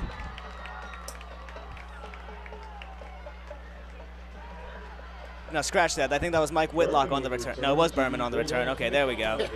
It's hard to see the 0 and the 9 with the dark jerseys. Yeah, it really is. Like, they got the lights on. You would think that would do something. It doesn't. Nope. I've always been a proponent of glow-in-the-dark. Like, I saw they did, like, a glow-in-the-dark baseball thing a couple of months ago over the summer, kind of like how the Savannah Bananas play, and that looked pretty interesting. Could you think glow-in-the-dark football could work? Maybe. I'd pay for it. It was a quick response from the Cougars. And let's see if the Bulldogs, with under 7 minutes to go, let's see what the strategy is. Is it go back, punch him in the mouth, get quick, or do you try to drain the clock, get to the other side, and score it late? Hand off to Hammer. He's brought down rather quickly. Well, they've shown they can, they can run the ball. No, they absolutely can, whether it's Hammer or it's Vlasic, really. I mean, the way this game's going, you really, even if you score, you don't want to give them a lot of time to come back and do something. No, not at all. Call that one 2nd and 5. A little 5-yard rush from Hammer. I got to tell you, I was just gushing about how Hopewell, give them credit, because when they get hit, they bounce back. Well, give Montgomery credit. Yeah, really. They get hit, they bounce back. Dropping back, Vlasic, little swing out to Hammer, gets around one defender. He's got a first down and a couple more yards after that. Luke Hammer moving this ball down the field. That's it's the first down of the drive here for the Bulldogs, and they're starting to move it. The ball will be placed right before the 40-yard line.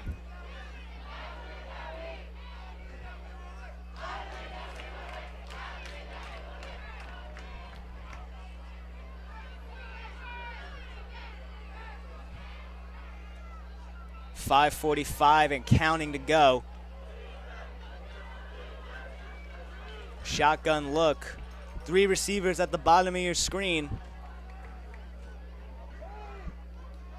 Tried for a little screen, didn't work. Vlasic takes off. He got a good little 5 yards out of that one, but that's all he got.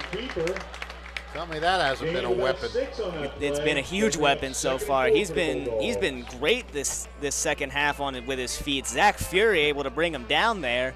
I mean, things break down, and he's just able to freelance and just take what he sees. And 103 yards rushing now. You love that when it's your quarterback that can get that for you. Yeah. And he has shown the ability to throw the ball in this second half. Dropping back, trying to show us the ability again. He gets it off underneath to Hammer, who's got a lot of space, and he's knocked out of bounds after yet another first down. The Bulldogs are moving it. What a great, that was just an outstanding play for the first-year starter. They were coming on him quick. He had to get that out quick. And he did. He got it right out. He saw Hemmer. Great way to read, see what's going on out there, and he didn't have a lot of time to make a decision. And it was the right one, too. It looked like he was getting ready to take off there, but luckily saw Hemmer and was able to get positive yards. Hemmer's starting to become a threat receiving now. 3 catches for 50 yards.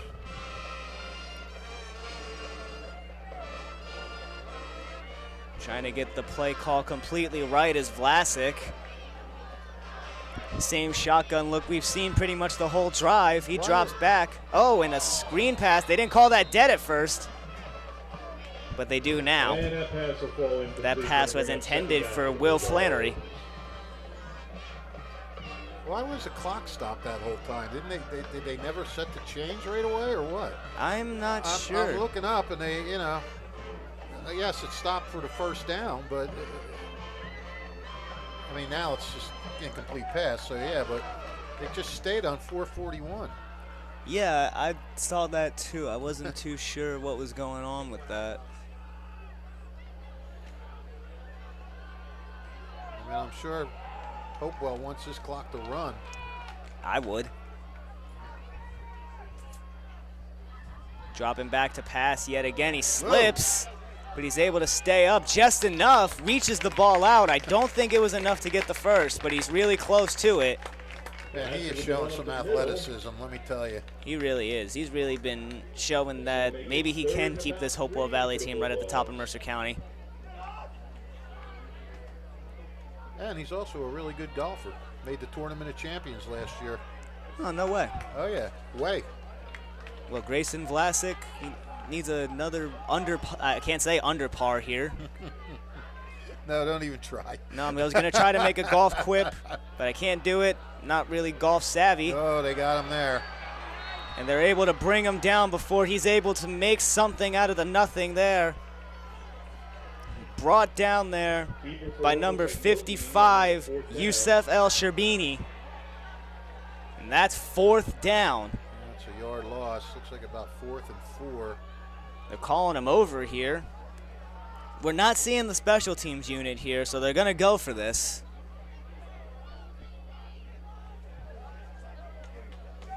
And we're going to see what the 4th down play is. 3:23 and counting. Same shotgun look we've seen pretty much the entire drive. Hemmer in the backfield next to Vlasic. He drops back. No. Little underneath. And is he going to get the first? I don't know. They're going to say... Jaden Bartley came up quick, made the hit. And it's Montgomery ball. That's what I mean, we've said his name over and over and over again all night, and he comes up with the defensive play of the game right now for Montgomery. I mean, he had the ball in space. He had to make a one-on-one tackle, and he did it. Brought him down. And the man he brought down wasn't really anybody small either. That was one of the big tight ends for this Hopewell Valley team. I believe it was Matt Helmrich on the catch. Well, they're going to measure just to make sure. Let's see.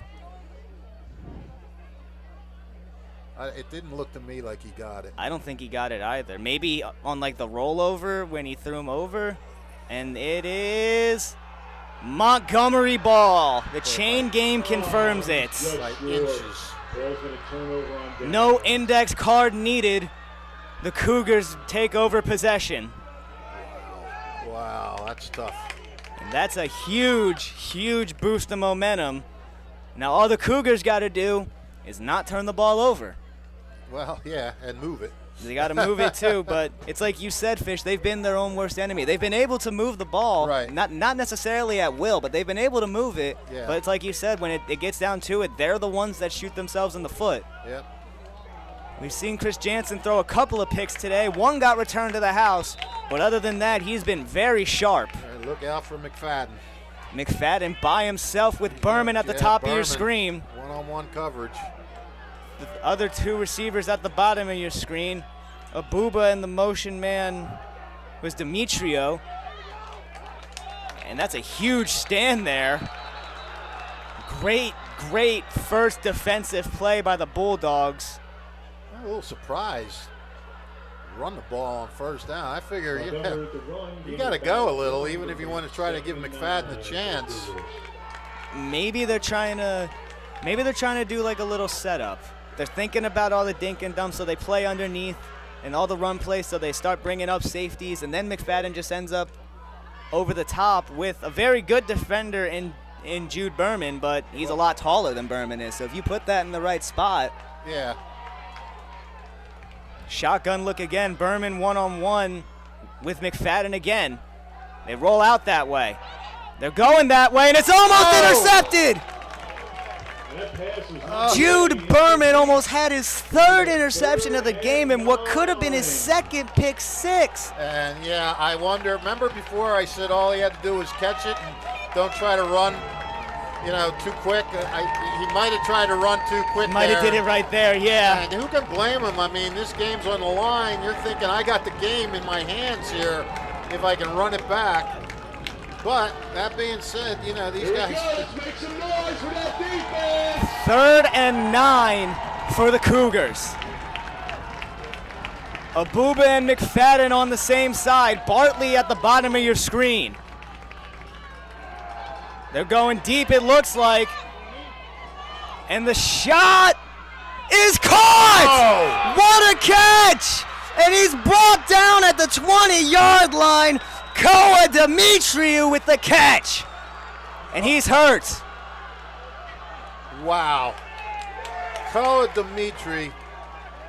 Wait, there's a flag all the way back here. They're going to call holding. Holding, wow. There's holding back here, and Demetrio is down here. It's holding. That play doesn't count. And we have an injury timeout on the field. Looked like they were calling for help almost immediately here. We hope that this isn't serious. You got to just feel terrible for Koa Demetriou. He makes an unbelievable catch. He gets hurt. He's sitting up now at least. He gets hurt. He's thinking, man, I have put my team. Oh, he's limping. Okay. He really rolled his ankle, I think, on that. And here he is thinking, I have put my team in a position to win this game. And then you get up and you see a holding call. I got to tell you, I feel for that guy right now. That's Finian Jorovic giving him a hand out there, helping him off the field. Can't see the other big man out there helping him out, but those are some great teammates helping out their man. What a pass and what a play, all for naught. That was a great catch there by Demetrio, right? Like he had to turn all the way around with the defender completely in his face, 100% focus. And how about the ball by Chris Jansen? Yeah, that's what I said. It was a great pass, a great catch. Everything was perfect if you're Montgomery, except somebody was holding in that line. And it's funny, this game has been really, really, really clean in terms of penalties, in terms of like holding and the typical penalties that you would see. But it makes it 3rd and 10. No, more than that. Well, you're right, it's 3rd and a lot longer. Abuba at the top of the screen, McFadden up top. He tries to run through a defender and he can't. A huge sack by the Bulldogs. And it's Tony Noble on the sack. Well, Tony Noble's having a pretty good day. Couple of sacks. He may have also had that forced fumble earlier in the game. Right. And now Hopewell Valley gets the ball back with 1:44 to go. McFadden's got a good leg. We've seen him kick it real far a couple of times. Yep. But the special teams has been really, honestly, it's been like you flip a coin, what's going to happen? We saw a kick return touchdown. We've seen 30, 40-yard gains. We've seen 20-yard gains here. I want to see if they put a block on or something. Try to put a block, try to get to him. I don't see why they wouldn't. That would be a great idea. At this stage of the game, you can block it. It goes out of the end zone. You get a safety because if you recover it, you get a touchdown. You just got to hope that you don't get a roughing or a running into the punter penalty. Yeah. Well, if you block it, you don't have to worry about that. But if you don't block it, you're right. You just got to think of the sense of, like, sometimes they just get a little too aggressive, especially in the late game situations like this. You want to make the play. You want to be the hero for your team. And the pressure is on the Montgomery long snapper too. Yes, it is. You got to make the perfect snap here. Nothing can go wrong. Whoa, Black Betty, here we go. It's Berman back deep at the 50-yard line, awaiting the kick from McFadden. Well, it was a good snap. And it's a terrible kick! A horrible kick off the foot of McFadden. Oh, wow. Down at the 21-yard line. He just shanked that off the side of his foot. Man, we are just seeing things tonight that just blow your mind. I'm speechless. That was the last thing I expected to happen. This guy's been booming them. And holy cow, a 12-yard punt. You could have paid me and I couldn't have predicted that one. No. Like, that was unreal. And now Hopewell Valley is in the best starting field position they've had this game. With 1:33 to go, they can do just about anything to see if they could put it into the end zone here. Well, you just got to hope you don't turn it over. I don't know about Hopewell Valley if they have a kicker or not. We haven't seen them go for a lot of PAT attempts, and the one that we did see on this side fell short of the crossbar. Right. So I'm not sure what that situation really is. You're right. Well, how about this? Grayson Vlasic, his first game as a starter, put in this situation. And that one, oh my goodness, what a play! Wow. Georgiev, how do you say it? Georgiev. Fantastic play there. Dragomir Georgiev with just as cool of a play, as cool as his name. Sounds like somebody Rocky should be boxing. Yes. Well, he will in Rocky 36. Is that the one when they fight on Mars? That's the next one in the series. 2nd and 10 for Hopewell Valley. They give it to their big back Hammer, who pushes one off, but he can't shove off the rest. That's 3rd down. And the clock is still running. Wasn't it too big of a gain there? Up 3 yards. They're going to call it 3rd and 6. I'm calling it 3rd and 7. Fisher's calling it 3rd and 7. Under a minute to go at Ackerson Field. Hopewell Valley trying to make sure this game doesn't go to overtime. The Cougars trying to do everything to keep them out of the back of the end zone. I don't know what's happening here. What are they doing? Maybe they're just wasting some time. But why? I mean, you can't. It's not like you got to get. I don't understand. 30 seconds to Hemmer, and he's not gonna get the first down.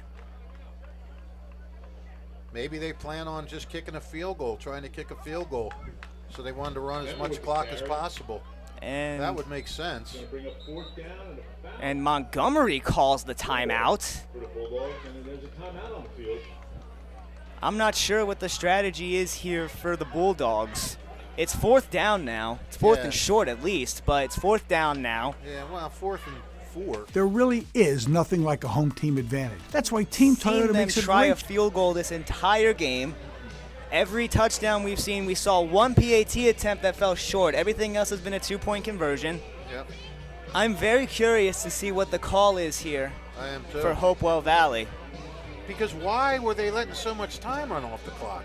Even if you get a first down now, you're only leaving yourself with, what, 8, 7, maybe 6 seconds? Maybe? Not even? I mean, depending on what kind of play you call, I'm guessing it's going to be a pass play. I didn't get that. We've seen a lot of that little play action slant throw. We've seen him go to both Whitlock and Berman on plays like that before. We've also seen that that Hemmer has become a big threat out of the backfield as a catcher as much as he is a runner. All right. Well, here we go. 15 seconds, 4th and 3, the biggest play of the game so far. Yes, so far. Will Vlasic use his legs? Is he going to give it to Hemmer? And then now we're going to see a timeout from Hopewell Valley. All right. Field goal. They're calling for the field goal. I guess maybe they were just seeing what kind of defense they were in, or maybe seeing if they could pull him off, but it didn't even seem like he went into his cadence. So. No, I don't think so. I can't really blame the sun on play miscommunication anymore. So maybe the moon. Is the moon that bright tonight? I don't know. I don't even see it. I don't either. Maybe they don't need the lights. Well, how about this? 15 seconds to go. And let's see, they're at the 15. So you're looking at a 32-yard field goal attempt. And just in case it falls short, McFadden's back there. Yeah. Remember the Iron Bowl from about 10 years ago? That was still one of my favorite college football games of all time. Mine too. All right, here we go. Jeremy English, is that who that is? No. Oh, no, he's the holder. That's Josh Reinhardt. Josh Reinhardt with a 32-yarder. Snap good, hold good, kicks up, and it's a line drive kick. No good. Montgomery's got a chance with 11 seconds to go. Yeah. And the field goal attempt is no good, so we have 11 seconds left. And we're still Barring a miracle, we're looking at overtime. Are the Cougars going to try to air this one out? Yeah, that's interesting because you're kind of close to your own end zone. I mean, you don't want to take a chance of getting sacked or maybe fumbling and giving them a chance to run one in, but you know, you might want to try and take a shot. When you got receivers as tall as you do, you might as well give it a shot every now and then. And honestly, it's worked out. The only time it's worked out a couple of times. There was the unfortunate penalty that we saw on the last drive, but nevertheless, that almost completely flipped the field there. Two receivers up top. One of them's McFadden. Abuba's down bottom. They take the snap. They roll out. He sets his feet and throws. That one to McFadden. He catches it and goes immediately out of bounds. First down, Cougars. Well, all right, now that gives you some breathing room. And great presence of mind from McFadden to catch it and immediately run right out of bounds. Yep. And now they have a little bit more breathing room to definitely take that big shot. Let's see if they have a little trick play, maybe a little hook and ladder or something like that. Might see a flea flicker here at Ackerson Field. The crowd getting loud underneath us, Fish. They're doing everything they can to help out this Bulldogs defense, and a timeout by the Cougars. We got a timeout. We can hear the Cougar faithful from the other side as well. Things are getting loud and rowdy at Ackerson Field. And don't forget, if you miss any of today's action, you can read all about it in tomorrow's edition of the Trentonian. For your complete local and national news 7 days a week, it's the Trentonian or online at Trentonian.com. The only newspaper serving Bucks, Burlington, and Mercer County 7 days a week is the Trentonian. And the Italian People's Bakery is proud to support high school sports on the WBCB Sports Network. Visit them at their signature location at 63 Butler Street for their finest rolls, deli meats, and pastries. Drive by to smell that homemade bread made daily or have them cater your next party or affair. The Italian People's Bakery, located on 63 Butler Street, is the place to go for the best hoagies on Sunday afternoon and the finest dessert trays for your special get-together. Visit them once again at 63 Butler Street in Chambersburg. The Italian People's Bakery since 1936. 5 seconds of regulation left, Fish. Yeah, let's see what they got. Second down. I'm kind of rooting for your prediction of a little hook and ladder play here. Well, maybe, I don't know. They just drop back and go deep and maybe try to throw a screen and get a wave of blockers out. Looks like prevent defense here. Stepping up is Chris Jansen, and he's brought down. He's not even going to get the throw off. Great defense by the Bulldogs. It was Ryan Otterbray in there, as well as Gavin Barker. And it looks, and Fish, we got overtime. Yeah, we do. 28-28, tie game at Ackerson Field. We will be right back after some short messages here on the WBCB Sports Network. There really is nothing like a home team advantage. That's why Team Toyota makes a great choice for your next vehicle purchase or service. With our MVP pricing guarantee, teammate rewards program, and streamlined customer experience, our award-winning operation ensures that you can trust our process. A home team advantage is nothing without the community. Our employees are part of our family, part of your town, and we're all part of the team. We're always here for you at one of our 3 locations in Princeton, Langhorne, and Glen Mills. 1490 WBCB Levittown and Trenton, and video stream live at WBCBsports.com. Your home for the best local sports in Bucks and Mercer counties.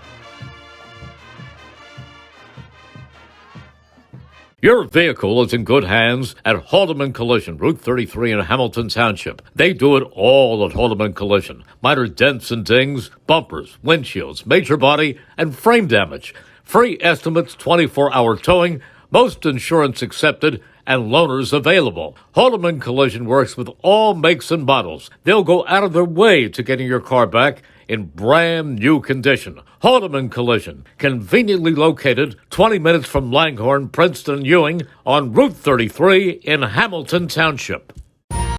Capital Health's primary care network continues to grow, bringing its extensive option of locations to your neighborhood. Whether you're scheduling a wellness checkup or not feeling well, advanced medicine starts with a Capital Health primary care doctor at locations near you in Mercer, Bucks, and Burlington counties. To find a Capital Health primary care location that's convenient for you, visit capitalmedicalgroup.org. That's capitalmedicalgroup.org. New Jersey is home to the best public schools in the nation. And that didn't happen by accident. It's the result of parents, educators, and communities working together year after year to give our students a world-class education, no matter the challenge. Because parents and educators know that with a shared commitment to our public schools, our children can learn, grow, and thrive. And together, we can keep New Jersey's public schools the best in the nation. There really is nothing like a home team advantage. That's why Team Toyota makes a great choice for your next vehicle purchase or service. With our MVP pricing guarantee, teammate rewards program, and streamlined customer experience, our award-winning operation ensures that you can trust our process. A home team advantage is nothing without the community. Our employees are part of our family, part of your town, and we're all part of the team. We're always here for you at one of our 3 locations in Princeton, Langhorne, and Glen Mills. 1490 WBCB Levittown and Trenton, and video stream live at WBCBsports.com. Your home for the best local sports in Bucks and Mercer counties.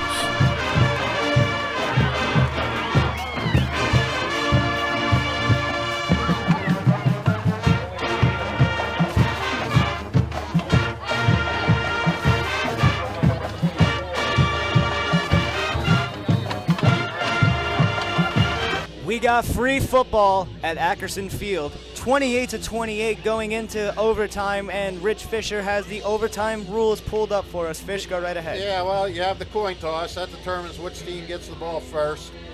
The first series for each team begins at the opponent's 25-yard line.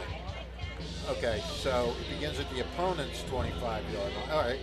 Each team gets 1 possession, which consists of up to 3 series.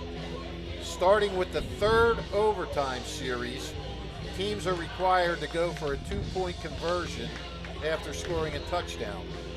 if the teams remain tied after each has played 3 overtime series, the game ends as a tie. So there you have it. All right, there are the rules, and we're sticking to them because that's what Google told us. Yep. That is the official, says NJSIA football overtime rules. Ball is placed at the 25-yard line, and it looks like the Cougars are going to start out with the ball here.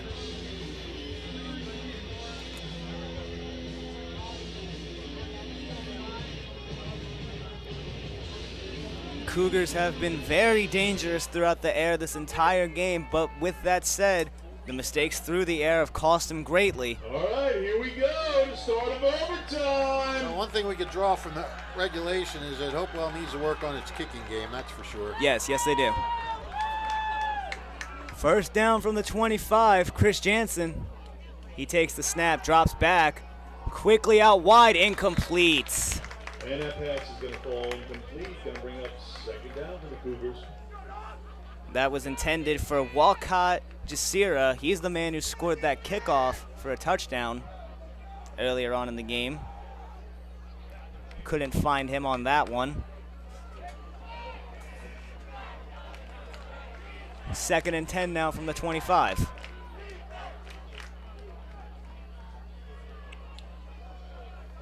We've seen that defensive line for the Bulldogs break through and sack Chris Jansen when they need it the most. Yeah, they've done a pretty good job. I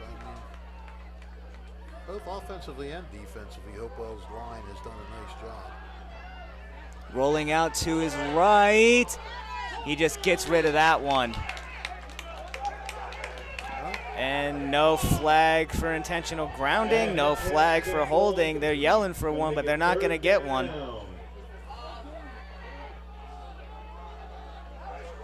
It's third down and 10. The Bulldogs defense has done everything right so far.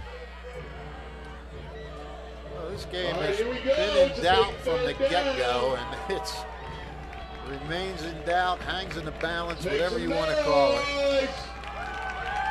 Hopewell trying to come up big. Third and 10. McFadden's at the bottom of your screen. Abuba's up top. Bartley's down here at the bottom with Jasira and McFadden. He goes to Abuba. He hangs on to it. Cuts through the middle. Abuba stays on his feet. Touchdown, Cougars! Wow, how about that for a third down play? Guys to Abuba and just let him make a play. I mean, that was just athleticism right there. Tall, thin, you get it to him, and he just, he's not a real what you call muscular guy, but he spun out of a tackle and weaved his way in there, and that's what you call letting your playmakers make plays, my friends. Obina Abuba, he makes up for that play earlier in the game where we saw him drop a wide open post route that would have easily been a touchdown. Right. He makes up for it and puts his team on top here in overtime. Going for the PAT is McFadden. Snap good, hold good, kick up, and that one is more than good. That was right down the middle. And just like that, not sure why it says 36. Not either. Should be 35-28. Now it's the Bulldogs. Scoreboard is making it tougher on the home team here, giving it Montgomery an extra point. Now it's 72-28 Cougars. Oh, wow. I don't know what happened. This has been a wild overtime. I have now Hopewell's got the lead. We're getting there. 2 touchdowns. 1 touchdown. Tie game. There we go. We are right there. 35-28 Cougars. And here come the Bulldogs. I guess they start on the same side of the field here. Yeah, why would you bother walking up and down? Nah, might as well make them. Keep them warm. Keep them warm. Okay. The Bulldogs need to score to keep this game alive. Designed QB run. Vlasic, he breaks one tackle, slips through two more, and he's finally brought down. Vlasic continuing to show his elusiveness. He was brought down by either Bellamy or Georgiev. A Grayson Vlasic chant is broken out from the Hopewell bleachers. When the dog pound is chanting your name, you know you've arrived. And yet again, running to the same side, avoids one tackle, but not well enough. Good shoestring there by Zach Fury. And that's second down now for the Bulldogs. We've seen two straight QB runs. One went for a first down and one not so much. Let me pick up a couple there. You got two, I believe. Yeah. We'll call it 2nd and 8, right outside the 10-yard line. Snap to Vlasic. He looks out. He's got his man, and he's destroyed on the hit. And who else but Jaden Bartley for the Montgomery Cougars. The ball was delivered to Helmrich, and then the hit was delivered by Jaden Bartley. I tell you what, everybody in this stadium's got to be walking out of here impressed by that guy. I know every single one of these players tomorrow is going to be unbelievably sore. Yeah. They've been hitting as hard as we've seen in some high school football games. I'm surprised Vlasic's even coherently walking after a couple of the hits that I've seen him take today. I'll tell you what, that is a tough nut. I think your throat's going to be a little sore. You've had a couple of exciting calls to make tonight. I hope I am. I hope I don't have a voice tomorrow. Vlasic drops back, and he's drilled, and it's intercepted. No, he dropped it. Wow. Vlasic got absolutely blasted on the blitz up the middle. I believe that was Neil Nair who got into the backfield. And the ball was in the air. Vincent Cefarello almost came down with a game-winning interception. But the Bulldogs have one more chance. It's 4th down. At the way this game has gone, I don't put anything past anybody. I don't either, Fish. It's 4th down and 7. The Bulldogs need a touchdown to survive, and the Cougars just need one more stop. But we're going to have to wait a little bit as the Cougars take a timeout. Yeah, they took their timeout. That's a smart timeout, honestly. Hey, you want to make sure you got everything in place. Now, this is an absolute far cry from the game we saw last year between Hopewell Valley and Montgomery. Yeah. They have definitely shown that maybe that 1-12 was just a fluky season. 1-9. 1-9, excuse me. A 1-9 was just a really fluky season, and they're ready to come out and show that they really are a team to really mess with in New Jersey. All they need is one more stop. Now the Bulldogs, they don't have to score on this play here. They can get a first down here. Right. It's not end zone or bust yet. Right. They can still get the first down, but obviously you want to get 6. Right. It's been stellar secondary play from the Cougars all game long, but to go along with some stellar footwork from Grayson Vlasic to escape the defensive line. Can he do it one more time? He takes a snap. He drops back. He avoids one sack. Steps up, and it's knocked down! No flag on the field, and the Montgomery Cougars pull off what I want to call a crazy upset. But they really came out here and put the nail in the coffin and made a statement victory on the road against a really, really solid Hopewell Valley team. Yeah, I mean, I think both teams tonight can walk out of here with some good feelings about things. I mean, I think Hopewell, obviously, you got a new starting quarterback with Ray Vlasic. I think he showed that he's going to be, he's got to keep progressing, of course. You got to keep learning because now they're going to get film on you and they're going to see what you can do. So, you got to be, progress like that. Montgomery, obviously, they looked like they were going to be out of it when Hopewell went on a rampage in that third quarter. They came back. They came back a couple of times with some big plays. I'm not going to call this an upset, maybe a mild upset. I mean, I did pick Hopewell to win the game, but that wasn't like a confident pick. That was like, I don't know what Montgomery has, and I know Hopewell's usually had a pretty good program, and they were coming off a 1-9 year. But look, we saw Montgomery's got some playmakers on that team. They've got some really, really good players, and so does Hopewell. I think Hopewell is going to be all right this year. I really do. I think you're right, Fish. They did answer some questions out there. They answered that they're still just as gritty, and this isn't going to be the last time we see a close and great game from Hopewell Valley. But tonight, it ends in a 35-28 loss to Montgomery here in overtime. I want to say thank you real quick to the sponsors of tonight's stream. That's Team Toyota, the Revere Restaurant, Capital Health System, Haldeman Ford, Kessel Dermatology, the New Jersey Education Association, the Italian People's Bakery, and the Trentonian. For my crew, Makai Gundy giving you the best shots you ever seen, Brianne O'Neill making this stream possible, and the Mercer County Hall of Famer Rich Fisher giving me color commentary. I've been Ryan Baxter saying so long from Ackerson Field, where the final one more time, Montgomery 35, Hopewell Valley 28. Good night, everybody.